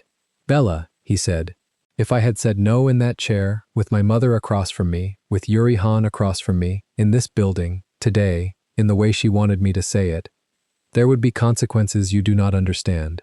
Try me, Bella, try me. Seo Jin, use my first name in this room, since we are alone, and try me. Tell me what the consequence is. Tell me which warehouse goes dark. Tell me which uncle in Busan stops returning your father's calls. Tell me which deal at the port falls through. Tell me what is bigger than a woman standing against a wall in your office watching you take 3 seconds to remember her. He did not answer. That is what I thought, she said. She let her hand fall. I am going to finish today, she said. I am going to type the minutes of the 11 o'clock that did not happen. I am going to move your 2 o'clock with the Singapore people to 2:30, because you will need a minute after this. I am going to do my job, because I am still your senior executive secretary, and because I do not leave a desk in the middle of a Tuesday. Bella, and tonight, Marcus is taking me to dinner. His face did not move. The dragon at his neck did not move. Only one muscle, very small, at the hinge of his jaw. At 7, she said. At the place on 53rd. He asked me on Sunday. I said yes on Sunday. I am telling you now because you took 3 seconds in front of your mother, and 3 seconds is enough time for me to remember that another man asked me a question and used my first name when he asked it. Bella, do not say my name now. You did not say it then. She moved past him. She did not look at his face as she passed. She opened the door of the inner office and she walked out into the outer office, and she sat down at her desk, and she opened the calendar on her screen, and she moved the 2 o'clock to 2:30. Her hands were steady. Her hands were always steady. That was part of why he had hired her, and that was part of why she was still sitting there. At 7, Marcus came up to the lobby. He did not come into the building. He sent her a text. Outside, no rush, take your coat. And she went down in the public elevator with the rest of the staff at 7:04. She did not stop at the inner office on her way out. She did not say goodnight. She left the lamp on the credenza on, because she always left it on, because that was protocol. Marcus was at the curb in a charcoal overcoat over the navy suit. He smiled when he saw her. The smile was open and frank, the way his smiles were, and it reached his eyes. He held the cab door for her, and he did not touch her elbow without asking. And when he sat down beside her in the back seat, he kept his hand on his own knee. "Long day," he said. "You have no idea. You want to talk about it." "No, then we won't." The restaurant on 53rd was small and quiet, and lit by candles in heavy brass cups. The maitre d' knew his name. They were given a corner table with a banquette. Marcus ordered for both of them after asking what she did not eat. He poured her water before he poured his own. He asked her about the book she had been reading on the train 2 weeks ago, and remembered the title. She let herself, for the length of the appetizer, be a woman at dinner. She was halfway through the second glass of wine when she realized that her phone, face down on the white linen beside her plate, had been silent for 3 hours. That, also, was the size of him. He had not called. He had not written. He had taken 3 seconds in his office, and now he was taking 3 hours in his silence, and she understood that the silence and the seconds were the same currency. Outside, when Marcus put her in a cab and closed the door without leaning in, she watched his face through the window. He raised one hand. He did not blow a kiss. He did not make a joke. He said, through the glass, "Take care of you," and she read his mouth. The cab pulled away. She took her phone off silent. 3 missed calls. 1 voice message. No text. She did not listen to the message. She did not call back. She put the phone in her bag, and she rode home in the dark through Midtown, and she watched the city slide past the window the way it had slid past the window of every other car on every other night, and she felt, for the first time in a very long time, that she was sitting in the back seat of her own life and not in his. In the elevator of her building, she pressed her forehead, for 1 second, against the cool brass of the panel above the buttons. Only 1 second. When the doors opened on her floor, she straightened, walked to her door, let herself in, set her bag on the bench in the entry, and stepped out of the stilettos. She did not turn on the main light. She crossed in the dim glow from the kitchen to the living room. She sat down on the arm of the sofa in the black dress, the dress he had bought her, the dress nobody in his world knew he had bought her, and she looked at the dark windows that faced the river. 3 seconds, she thought. 3 seconds is a small unit of time and a complete answer. Then she stood up, went to the bedroom, hung the dress, washed her face, and went to bed at 10:40. She set the alarm for 6. She put the phone, face down, on the far side of the nightstand, beyond easy reach. She slept, not well, but she slept, and she did not dream of him, and that, in itself, was the new thing. She woke at 5:50, 10 minutes before the alarm, and lay flat on her back in the dark, looking at the ceiling. She listened to her own breathing for a full minute. She listened to the radiator click. She thought, very calmly, about the day in front of her. He would be at the office before her. He always was when something was wrong. He would have rehearsed 3 sentences and would say the second one, because the first would feel too soft and the third too much like surrender. He would call her in. He would stand at the window with his back to her so he would not have to watch her face. She knew the man so well it almost made her laugh. She got up. She showered. She put on a different black dress, the one with the wider 3/4 sleeves. She put on the small gold studs and the slim gold watch. She did not put on the thin band on the right middle finger. That ring she left in the small lacquered dish on the dresser, and she did not stop to ask herself why. The train was crowded. She stood. She came up at 53rd and Lex at 7:50. The air was cold and sharp. She walked the 2 blocks, went through the lobby and into the private elevator, and pressed the floor. He was already there. She saw it the second the doors opened. The lamp on the credenza was on, the faint trace of cologne, a second glass of water, half empty, on a coaster on her own desk. He had put a glass of water on her desk. He had never done that before. She did not touch the glass. She set her bag down. She booted the screen. She read her email. There was a note from the head of operations confirming the 10 o'clock. There was a note from Singapore confirming the 2:30. There was no note from Marcus, because Marcus knew, the way men like Marcus knew, that you did not write to a woman at her office the morning after a dinner where she had not let you kiss her at the curb. At 7 minutes past 8, the intercom clicked. Miss Simpson. Yes, sir. When you have a moment. He had never said when you have a moment before. He had always said now, or come in, or the flat, unsoftened use of her name. She let the moment last 3 breaths, on purpose. Before she stood up, she smoothed the front of the dress. She walked to the door of the inner office and she opened it without knocking, the way she always did, and she stepped inside, and she closed it behind her with the same quiet click she always used. He was at the window, back to her, hands in the pockets of the trousers. The jacket of the three-piece was on the back of the chair. The waistcoat was buttoned. The dragon at the side of his neck was almost fully visible above the open collar, because he had loosened the tie and removed it entirely, and laid it across the back of the second chair. The garment of his armor had been taken off in pieces before she arrived, and that was its own kind of sentence. "Sir," she said. "Bella, sir." The shoulders moved, the small inhale. He did not turn. "I rehearsed 3 things to say to you," he said, in English, low. "On the drive in, I rehearsed 3 things, and I am going to say the second one, because the first one is not enough, and the third one is not mine to say yet." "All right. I was a coward yesterday." She did not answer. "In that chair," he said, "in front of my mother, in front of that woman, with you at that wall, I was a coward for 3 seconds, and you counted them, and you were right to count them. I am still counting them, sir. I know." He turned then, slowly. He kept his hands in his pockets, which she understood was the only way he knew how to keep them off her. "I am not going to ask you not to see him again," he said. "I do not have the right. I lost the right at second 1, and I confirmed it at second 3. That is correct. But I am going to ask you to give me a week." "For what?" "For me to stop being the man who takes 3 seconds." She looked at him. The dragon at his neck, the line of his jaw, the black of his eyes that, for the first time since she had known him, was not a wall, but a door someone had finally unbolted from the inside. "A week," she said, "a week. And at the end of the week, I will do in front of the people who matter what I should have done yesterday in front of my mother, with your name in my mouth. Out loud. Not in this office, not in this dress. In a room with witnesses who will carry the sentence back to every room I have ever been a coward in." She let the silence sit. She let it sit longer than 3 seconds. She let it sit, in fact, for a count of 9, because she wanted him to feel, even briefly, what it had been to stand at the wall and count. "I will give you the week, sir," she finally said, "but I am not yours during it.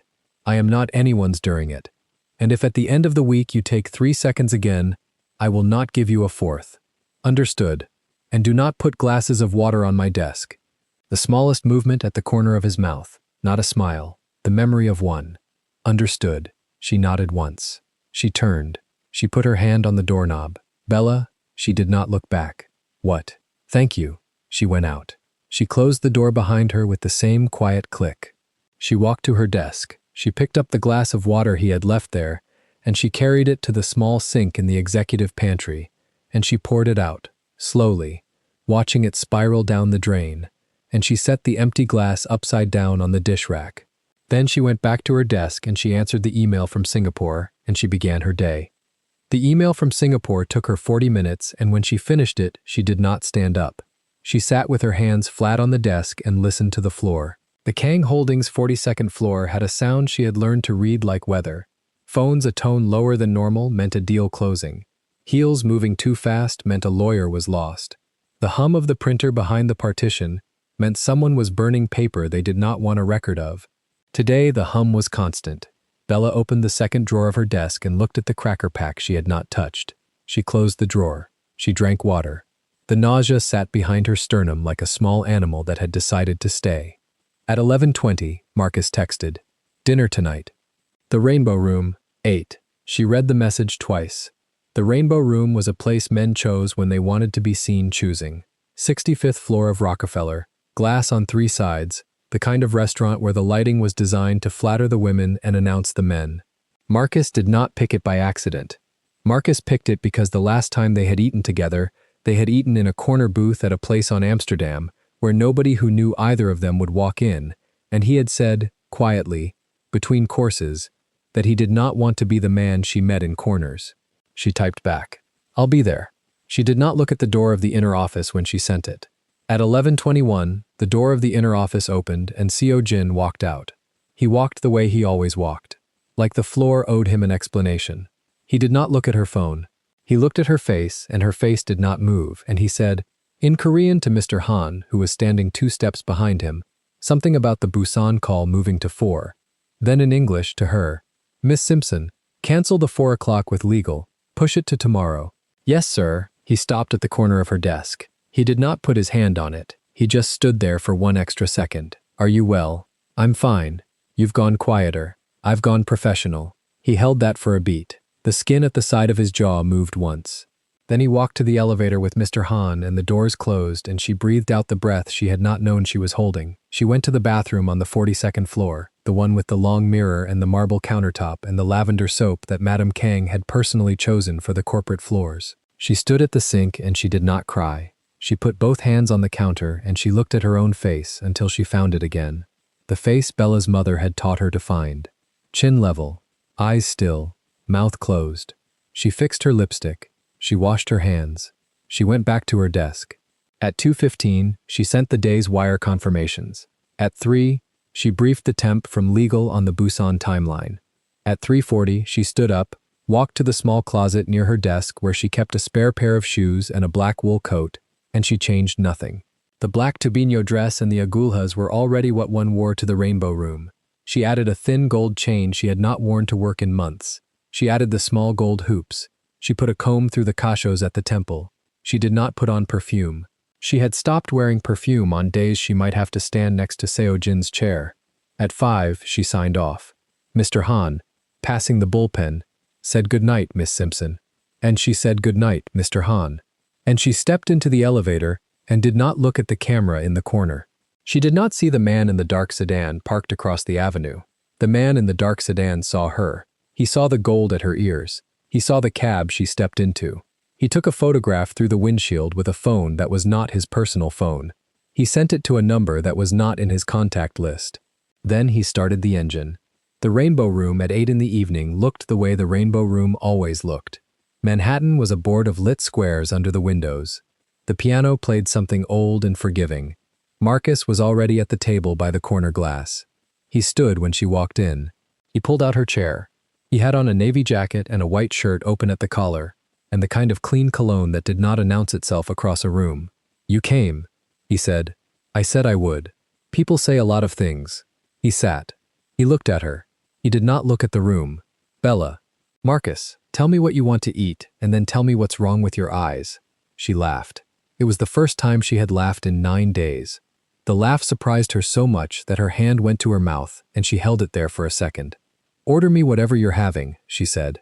He ordered for her. He chose the fish. He chose a white wine she would not drink. He waited until the sommelier was gone, and then he leaned his elbows on the table, and he looked at her the way Marcus looked at her, which was not a way she was used to being looked at. He looked at her like she was a sentence he was reading slowly, because he did not want to miss the verb. You quit yet? He asked. She did not move. How do you know I'm thinking about quitting? Because you came tonight, to this room, where any of them could walk in. She turned the stem of the wine glass with 2 fingers. The wine moved against the side of the glass and settled. I haven't decided. Yes, you have. Marcus, Bella, you came to the Rainbow Room with me, in a black dress, with gold. You don't dress like this for a maybe. She looked at him. She looked at the navy jacket and the small scar near his left eyebrow she had only seen up close once, and the calm hands on the white tablecloth. I'm scared, she said. I know. I'm scared of a thing I'm not ready to say out loud. I'm not asking you to say it. She drank water. The room behind him shifted color as the lighting changed for the second seating. Somewhere a woman laughed too loudly at a man's table, and the man pretended not to mind. What are you asking me? She said. To eat dinner, to let me walk you to a cab, to answer the phone when I call you tomorrow. That's all. That's all tonight. The fish came. They ate. He told her a story about a witness he had cross-examined the previous Tuesday, who had cried, and then changed her testimony, and then cried again, and the judge had called a recess, so the woman could find herself. He told it without making himself the hero of it. He told it like a man who had learned from the woman, not won against her. Bella ate slowly. The nausea did not come at the table. It was not coming when Marcus was talking. At 9:40 he paid. He did not show her the bill. He stood. He held her coat. He walked her through the lobby with one hand at the small of her back, the way a man walks a woman he intends to keep walking with, and the doorman opened the door, and Marcus said, to the doorman, by name, Thank you, James. And James said, Good night, Mr. Vale. and they were on the curb in the cold. "Cab," Marcus said. "I can take the subway. In that dress and those shoes and that face, cab." She let him. He raised one hand. The cab pulled forward. He opened the door. He did not lean in to kiss her.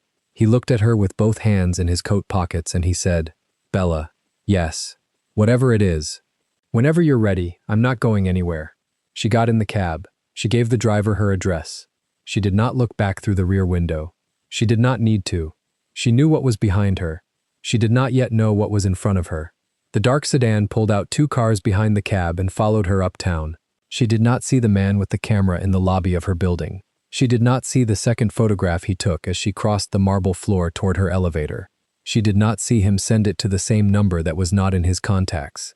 She let herself into her apartment at 10:11. She put her bag on the console. She kicked off the agulas. She walked barefoot to the kitchen, and she drank a full glass of water at the sink with her eyes closed.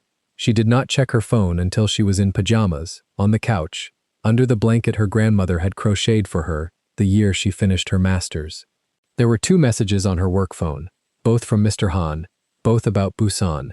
There was 1 message on her personal phone, from Marcus. "Good night, Bella. Safe." There was nothing from Seo Jin. She slept the way pregnant women sleep in the first 8 weeks, which is to say she did not sleep so much as drown for stretches, and surface confused. At 2 she was awake, at 4 she was awake, at 5:30 she stopped trying and made tea. At 7:15 on her way out the door, the work phone vibrated in her bag. She fished it out at the elevator. It was a text from Mr. Han. "The chairman would like to see you in his office before the morning meeting." She stared at the screen. "Of course," she typed. "I'll come straight up." The 42nd floor was emptier than usual at 7:45. The cleaning crew had finished, but the bullpen had not filled. Mr. Han was at his post outside the inner office. He did not smile. Mr. Han did not smile in general, but he usually nodded. This morning he did not nod. He opened the door for her and closed it behind her without crossing the threshold. Seo Jin was at his desk. The desk was made of 1 piece of black walnut, mirror polished, with nothing on it but a closed laptop and a single sheet of paper face down on his right. He did not stand up. "Miss Simpson, sir, sit." She sat. The chair across from him was lower than his by half an inch. She had never noticed before. He turned the sheet of paper over. It was a photograph. It was Marcus, in his navy jacket, holding the door of a cab open for her, on the curb outside Rockefeller. The cold air was visible in the way her breath caught the light. Marcus's hand was not on her back in the frame. The photographer had taken it 1 second too early, or 1 second too late. It did not matter. It was a photograph of Bella Simpson and Marcus Vale, on a curb at night, dressed. She did not pretend she did not understand what it was. He let her look at it for 10 seconds, then he turned it back face down. "You were warned once," he said. "I was warned in this office, about a contact in my phone. Yes. You did not tell me you were having me followed. You did not tell me you had a standing reservation at the Rainbow Room. It was 1 dinner. It was the second." She held his eyes, he held hers. The skin at his temple moved once. The skin at hers did not. "Sir," she said, "are you having me followed?" "I'm having Marcus Vale watched." "That's the same sentence." "It isn't." "It is to me." The phone on his desk began to vibrate. He did not look at it. She looked. The screen showed Marcus Vale, the contact she had not deleted, the contact he had told her, 12 days ago, in this same office, in a voice lower than now, to remove from her phone. The phone vibrated 4 times, 5, 6. They both watched it vibrate. He did not move to silence it. She did not move to answer it. The call rolled to voicemail. The screen darkened. The room held its breath. He said it the way he had said it the first time, lower than before, slower than before. "Take that number out of your phone." She did not flinch. She did not breathe out. She picked up the phone with 2 fingers. She set it on his desk, between them, face up, the screen black. She said, "No." The word was so small it almost made no sound. He looked at the phone. He looked at her. He did not speak. She stood. She did not smooth the dress. She did not pick up the phone. She unclipped the building badge from the lapel of her blazer with the small steel clip her hands knew by feel, and she laid the badge on the desk next to the phone, the photograph beneath it. She set the company credit card on top of the badge. She set the keys to the executive floor's supply room on top of the credit card. She built a small pile, neat, deliberate, the way she had built every report he had ever asked her for. "I quit," she said. He did not move. "You will have a letter on email within the hour. I will work the next 2 weeks if you want me to. I will work 0 if you want me out of the building today. I will not take that number out of my phone." His mouth opened. It closed. The skin at his temple moved a second time and then stilled. "Bella." It was the first time he had ever used her first name in this office. "Don't," she said. "Not in this room. Not after that photograph. Sit down." "No. Please." She did not sit. She picked up her own phone from the desk. She did not delete the contact. She held the screen against her chest, face inward, where he could not see it. "You wanted to know what I want," she said. "I want to be named, out loud, in the rooms where it matters, by you, not in a corner booth, not in a text at midnight, in your mother's office, in a board meeting, at a dinner where the Han family is sitting across from us. I want my name in your mouth in front of the people who matter to you.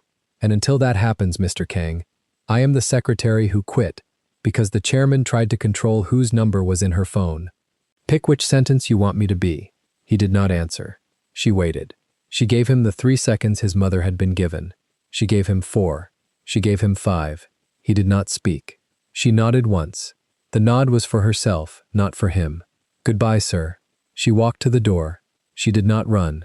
The agulhas hit the marble floor the way they always hit the marble floor, 6 even steps, and she opened the door, and Mr. Han at his post did not look up, and she crossed the empty bullpen with the morning light just beginning to come through the east windows, and she rode the elevator down 42 floors alone. In the lobby, the security guard at the desk said, "Morning, Miss Simpson." She said, "Morning, Lewis." She walked out onto Park Avenue. The cold hit her face. She did not put on her coat. She walked 2 blocks before she remembered the coat was open. She closed it. She did not cry on the avenue. She got home at 9:10. She kicked off the agulhas inside the door. She walked to the bathroom. She knelt on the tile. She vomited the tea she had drunk at 5:30 and nothing else, because nothing else was in her. She sat back on her heels. She pressed her wrist against her forehead. Then she stood. She washed her face. She went to the drawer in the bathroom where she kept the test she had bought at the bodega on Lex on Tuesday and not yet used. She read the instructions twice. She did what the instructions said.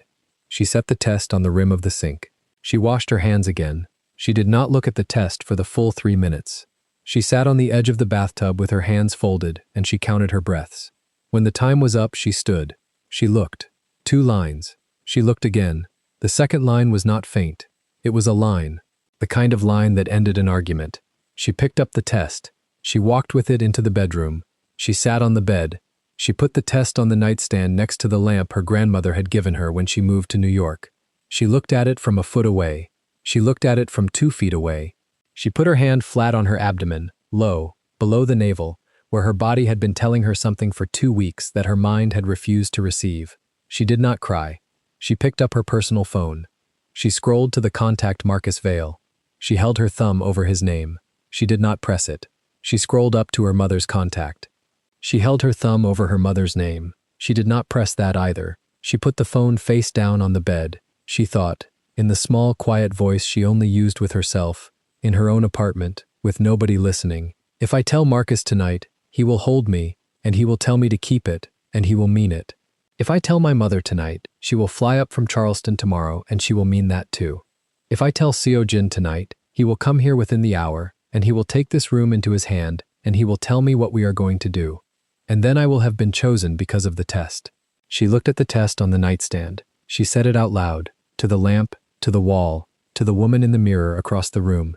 "No," she said. "I want to be chosen as a woman first. The child can be chosen second. The child deserves to come into a room where I was already named." She stood up. She put the test in the drawer of the nightstand, under the small leather notebook her grandmother had given her with her name pressed in gold on the cover. She closed the drawer. She walked back to the bathroom. She washed her face one more time. She looked at her own face in the mirror, the way she had looked at it in the 42nd floor bathroom yesterday morning. Chin level, eyes still, mouth closed. She said to the woman in the glass, "We are not telling anyone yet. We are choosing first." Then she went to the kitchen. She made toast. She ate 2 bites. She drank water. She opened her laptop on the kitchen counter. She typed the resignation letter in 11 minutes. She copied the company HR address. She copied Mr. Han. She did not copy So-jin. She sent it at 9:48. At 10:02, the personal phone began to ring. It was Marcus. She looked at the screen. She let it ring 4 times. Then she answered, "Hi. Hi, you okay? I quit." There was one breath of silence on his end. "All right," he said. "Tell me where you are." "At home." "You eaten? Toast? You want company?" "Not tonight. Tomorrow." "Tomorrow." "Bella." "Yes. Whatever you need. Whenever you need it. Same as last night." "I know. I'm not asking you to explain. I know. Good night, Bella." "Good night, Marcus." She hung up. She put the phone face down on the counter. The work phone, which she had not yet thought to turn off, vibrated against the wood. She looked at it. The screen said Kang Seo-jin. She did not pick it up. It vibrated 6 times. It went to voicemail. The screen darkened. It started again 3 seconds later. Kang Seo-jin, 6 vibrations, voicemail, darkness. It started a 3rd time. She walked to the counter. She held the phone in her hand. She did not press the green icon. She pressed the side button until the screen offered her the option to power off. She powered it off. She set it back down, face up. The screen stayed black. She walked to the bedroom. She opened the drawer of the nightstand. She looked at the test, under the notebook, where she had put it. She closed the drawer. She went to the closet. She took off the black tubinho. She hung it back on the hanger between the other 6 like it. She put on the soft gray dress her grandmother had bought her for Sundays, and the flat suede shoes she only wore inside the apartment. She took the cachos out of the small clip she had set them in for work and let them fall around her face the way they fell when she was alone. She walked to the window. The avenue 40 floors below moved the way it always moved. Cabs, buses, a delivery man on a bike with his hood up, a woman in a red coat walking a small white dog. She stood at the window and put her hand low on her own abdomen, under the soft gray fabric, where the small steady thing inside her was beginning the slow, long work of becoming a person. She said to that small thing, quietly, in the voice she would only use with her own grandmother, and now with this, "We are not going to be picked up off the floor. We are going to be picked up by a man on his feet, in front of his mother, with his hand out, and our name in his mouth. Or we are going to walk on our own. Either way, baby, you and I are going to be chosen out loud, or not at all." The sun came through the glass and warmed the back of her hand on her belly. She did not turn the work phone back on. The avenue moved. The day went on without her. And 42 floors above Park, in an office with a black walnut desk, Kang Seo-jin sat alone with a face-down photograph, a powered-off badge, a company credit card, and a phone whose last call had gone, again, to voicemail. He did not move for a long time. He looked at the door she had closed. He looked at the chair she had sat in. He looked at the empty space on his desk where the badge had been 6 hours ago and was now again, but stripped of her hand. He picked up the badge. He held it. The plastic was warm from his palm and from her mourning.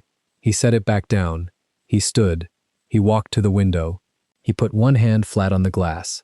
Manhattan held still on the other side, unimpressed, as it had held still for every Kang man before him. The dragon at his neck pulled tight under the collar of his white shirt when he tilted his head, the way it always pulled tight when he had not slept. He spoke once, in Korean, to the empty room. The word was the one his grandfather had used for a man who arrived at a door 3 seconds too late. Then, slowly, with one hand, he picked up his own phone, opened his contacts, and scrolled with his thumb until he reached the name Han Yuri. His thumb hovered over the name Han Yuri for a long second. The boardroom held its breath without knowing why. Madame Hye-jin Kang sat at the head of the polished walnut table, her brooch of green jade catching the cold morning light. Soyeon sat 2 seats down, her wine-red lipstick pressed into a thin, curious line. Yuri Han herself sat across from Seo-jin in a pale rose silk dress, her hands folded on her lap, her almond eyes lowered in the rehearsed modesty her mother had drilled into her since she was 12. Bella stood by the door. She wore the black sheath dress, the kitten-thin stiletto heels, the small gold studs glued to her ears. Her cacheos volumosos fell against her cheek, the front strand brushing the corner of her mouth. She had been called in to take notes, the way she had been called in to take notes for the last 3 years of her life. A pen rested between her fingers, a leather portfolio sat against her hip. Her face showed nothing. Seo-jin pressed delete. The screen blinked once. Han Yuri vanished from his contact list. He scrolled down. He found a second entry, an old one. The name read simply, in Hangul, the word for fiancé. A ghost from years ago, a woman his mother had once placed in front of him, with the same expectant patience she was showing this morning. He pressed delete on that one too. Then he set the phone face down on the walnut and stood. The legs of the leather chair scraped softly against the floor. Madame Kang's spine sharpened. She had been mid-sentence about the merger of the Han Group's logistics arm with Kang Holdings, about the strategic elegance of joining two houses through marriage. Her words trailed and then stopped. Seo Jin buttoned his suit jacket. The Risca de Giz fabric pulled smooth across his shoulders. The collar of his white shirt held the tip of the black dragon tattoo against his neck like a closed parenthesis. He looked at his mother. He did not look at Yuri. "I'm not marrying Yuri," he said. The Korean words landed in the room like a stone in still water. Yuri's lowered eyes lifted in a single shocked beat. Madame Kang's hand drifted toward the jade brooch at her throat, as though to steady something inside it. "Seo Jin." His mother's voice was a warning carved from porcelain. "Sente-se. Sit down." He did not sit down. "I'm marrying the woman I was too much of a coward to claim," he said. He shifted to English. He did it deliberately. He did it so the woman by the door, the woman with the pen in her hand, would hear him in her own language without a translator standing between them. Bella Simpson. Use her name. Every head in the boardroom turned. 12 faces.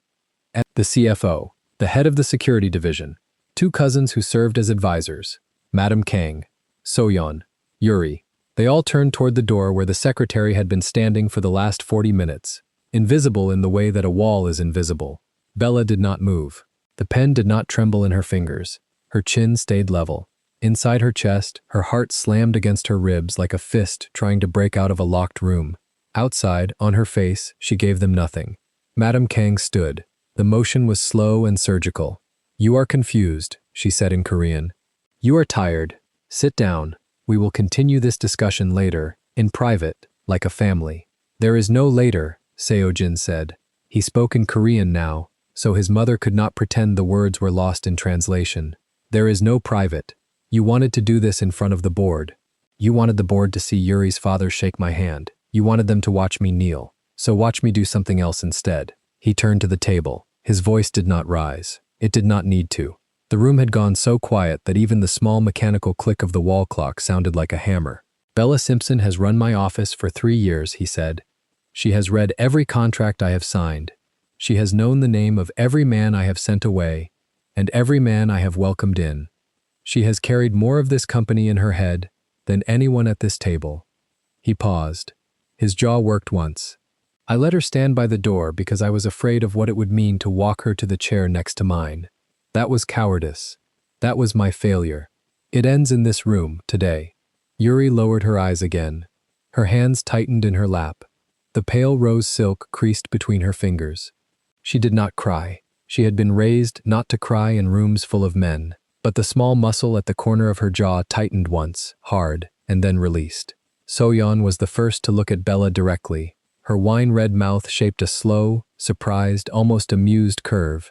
She lifted her chin in a tiny gesture that was not quite a nod and not quite a salute, but something between. "Welcome," finally. Madame Kang did not look at Bella. She refused to. To look at Bella would be to acknowledge that the woman by the door had standing in this room. She kept her eyes on her son. "You are throwing away the Han Alliance," she said in Korean. "You are throwing away 30 years of work. For what? For a secretary. For an outsider. For a woman who has no family name, no clan, no place in our history. For the woman I love," Seo Jin said. Madame Kang flinched. The word in Korean was sarang. It was not a word she had heard her son say out loud in 20 years. It struck the air like a slap. "You do not know what you are saying." "I know exactly what I am saying." He picked up his phone from the walnut. He slipped it into his inside jacket pocket. He nodded once, formally, to Yuri Han across the table. The nod was not cruel. It was the nod of a man releasing a woman from a contract she had never signed, but had been forced to carry on her shoulders since girlhood. "Yuri-see," he said. "I apologize. You came here today expecting respect. You will have it.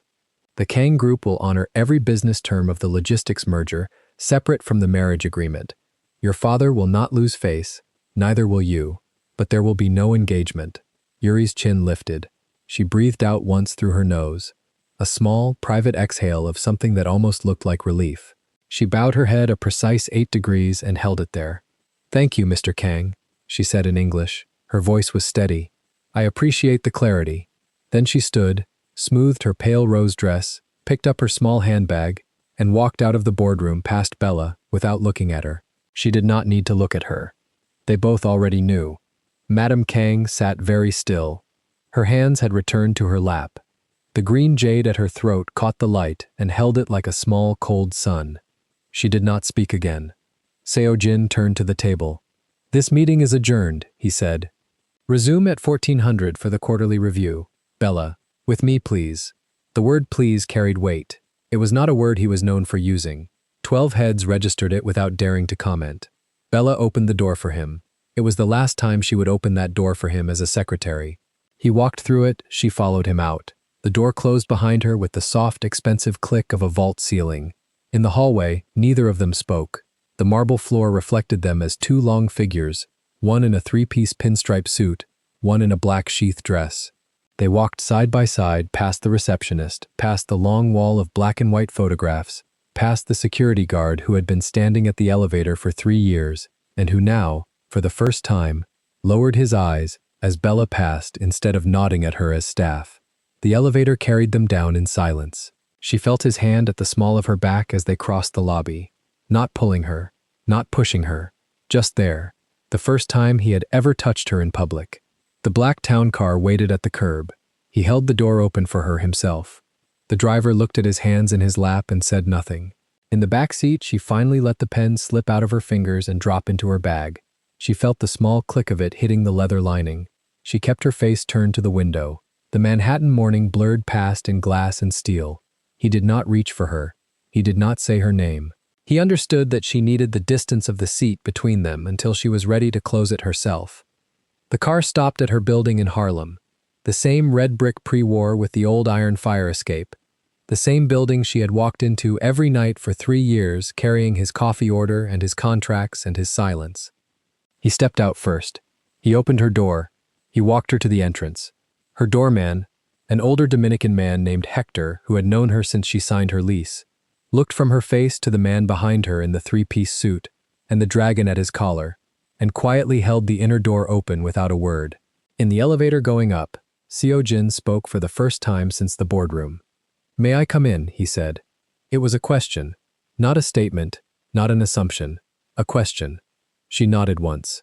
Her apartment was small and clean and full of her. The cream sofa with the throw she had crocheted herself in winter. The framed photograph of her mother on the bookshelf. The kitchen with the small kettle she boiled every morning. He had never been inside it before. He had paid for car services to bring her home 100 times. He had never stepped past her doorman. He stood in the middle of her living room and looked at every object as if memorizing the shape of a country he had been exiled from. She set her bag down on the small entry table. She slipped off the stilettos. Her feet found the warm wooden floor. She stood in front of him in stocking feet and looked up. He reached into his jacket pocket. He pulled out his phone. The same phone Marcus's name had vibrated against 3 days ago. The same phone he had ordered her, twice, to take a number out of. He held it out to her. Screen up, contact list open. "Look at it," he said. "All of it." Also, she took the phone. She scrolled. Han Yuri was gone. The old fiancé name in Hangul was gone.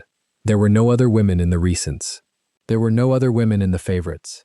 There was a number labeled Mother, a number labeled Soyeon, a number labeled Driver, a number labeled Bella, a number labeled Bella again under the contact name Secretaria, an old duplicate from years ago he had never deleted. He took the phone back, opened that duplicate, and pressed delete in front of her. "One Bella," he said. "Mine, if you'll have me." She set the phone down on the coffee table. Her hands were steady. Her face was not. Something underneath the calm was breaking very quietly, the way ice breaks under the weight of a returning sun. "I have to tell you something," she said. "Tell me." She walked to the bathroom. She came back with the small white plastic stick wrapped in a tissue. She had carried it from the trash 3 nights ago, and washed it and dried it and put it in a drawer, because she had not been able to throw it away. She unwrapped it now. 2 parallel lines. Pink, clear, permanent. She placed it in his palm. He looked at it. He did not breathe for what felt like a long time. His thumb traced the plastic edge once. The dragon at his neck rose and fell as he finally drew air back in. "How long?" he said. His voice had gone hoarse. "I found out the night I quit. And you did not tell me." "No." "Why?" She looked at him steadily. Her chin did not tremble. "Because I wanted to be chosen as a woman before I was chosen as the mother of your child. I wanted to know which one I was to you." His eyes closed.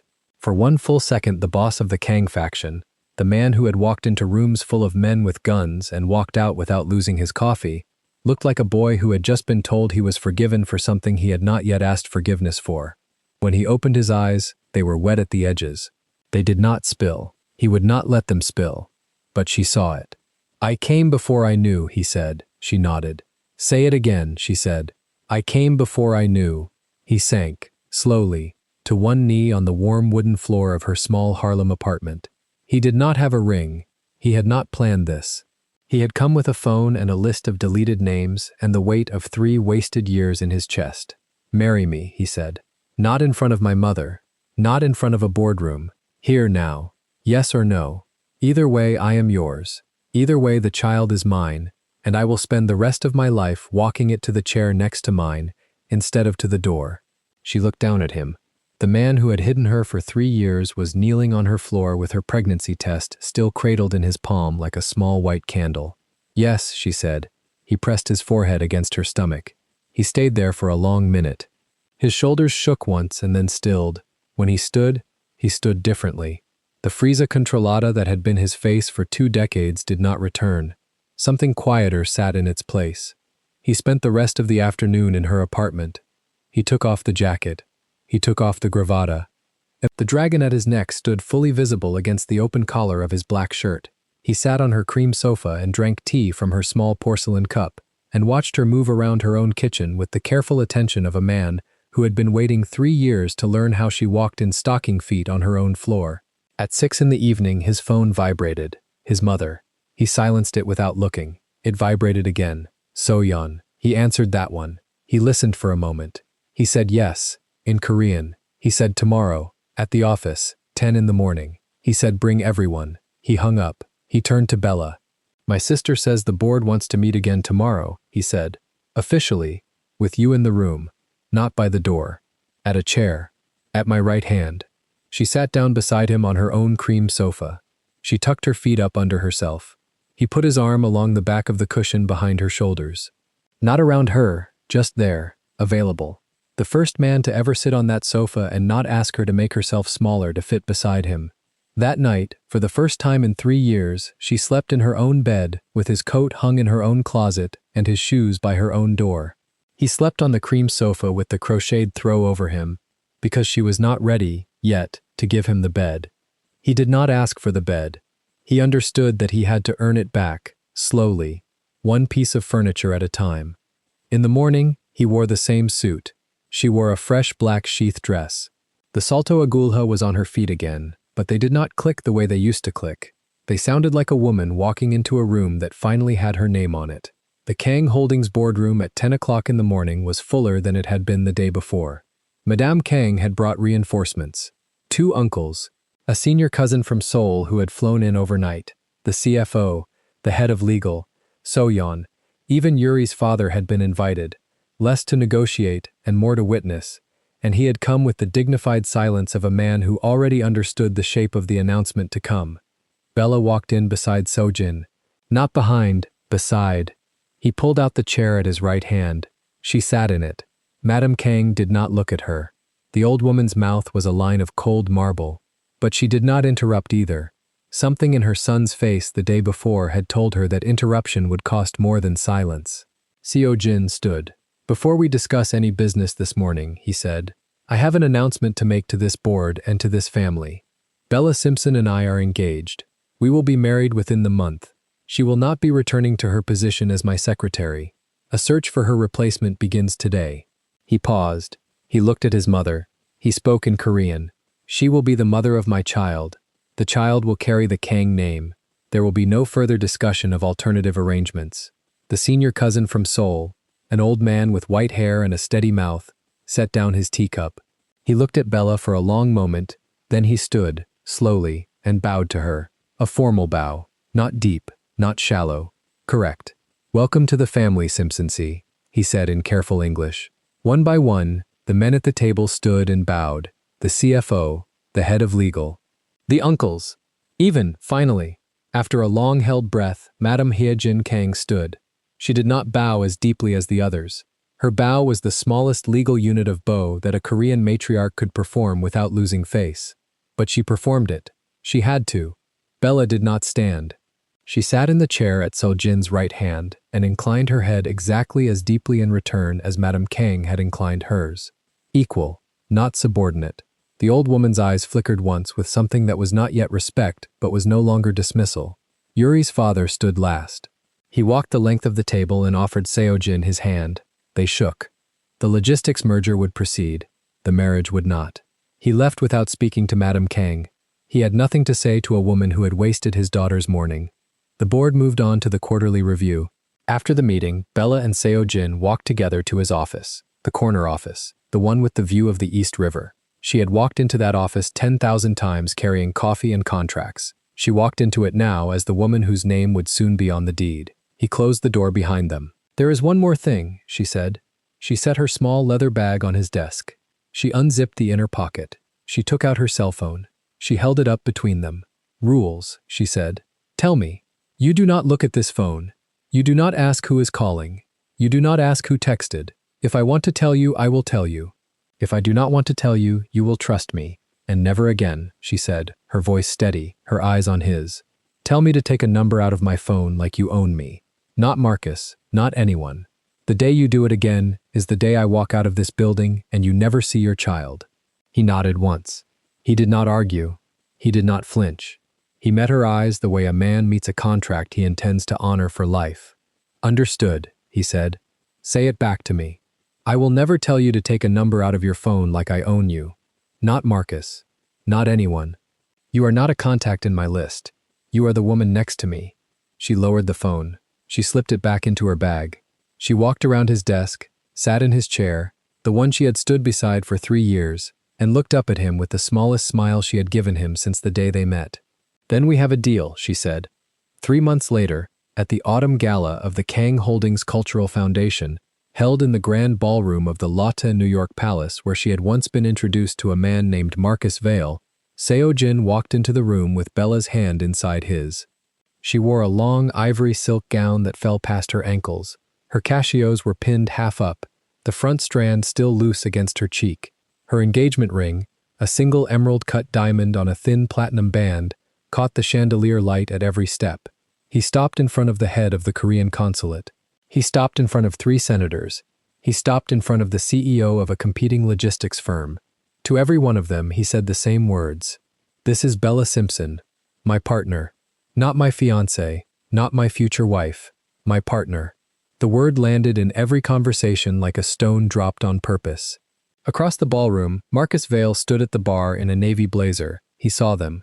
He raised his glass once, a small private gesture, the gesture of a man who had lost gracefully and was glad to see the woman happy. Bella raised 2 fingers off Seojin's arm in return. A salute, a thank you, a goodbye. Seojin saw the exchange. His jaw did not tighten. His hand did not tighten on hers. He looked at Marcus across the room and inclined his head 1 degree. Marcus inclined his head 1 degree back. 2 men who understood, finally, that the woman between them had chosen, and that the choosing had been hers. Later that night, in the penthouse on the Upper East Side that had become their home, Bella sat on the wide white sofa with her feet up. Her belly had begun to round under the silk. Seojin sat beside her, with his jacket off, and the dragon at his neck rising and falling slowly with his breath. Her phone rang on the marble coffee table. The screen lit up. Marcus Vale. She reached for it. Seojin reached for it first. She stilled, her eyes flicking up to his. He picked up the phone. He looked at the screen. He looked at her. He held the phone out to her. Screen up, the name still glowing. "Your call," he said. She took it. She answered it. "Marcus. Bella, I just wanted to say congratulations, properly. I saw you tonight. You looked happy. I am. That's all I needed to know. Take care of yourself. You too, Marcus. She hung up. She held the phone for a moment. Then she opened the contact. She looked at the name, Marcus Vale, the name that had once made a Korean mafia boss's jaw lock in his own office. She pressed edit. She pressed delete contact. She tapped confirm. Marcus Vale disappeared from her phone. She set the phone down on the marble. You did not have to do that, Sojin said quietly. I know, she said. I did it because I wanted to, not because anyone told me to. That is the difference. He understood. The dragon at his neck stayed perfectly still. His hand found hers on the cushion between them. She lifted his hand. She placed it, palm flat, on the curve of her belly, under the ivory silk. So remember this, she said, her voice very low, very clear, looking at him in the soft lamplight of their living room. Before you ever try to control our child, the way you tried to control me, remember this hand, remember this house, remember the night I chose to delete a name on my own. You do not get to give that order again, not to me, not to this baby, not ever. He pressed his forehead against her temple. He breathed in slowly. The boss of the Kang faction, the man who had once told her twice in the same office to take a number out of her phone, closed his eyes and nodded against her skin. Never again, he said, and outside the wide window, the lights of Manhattan kept burning their long, indifferent fire, and inside the warm circle of lamplight on the white sofa, a black woman from Harlem sat with a Korean mafia boss's hand resting on her unborn child, and she did not stand by the door for anyone, ever again.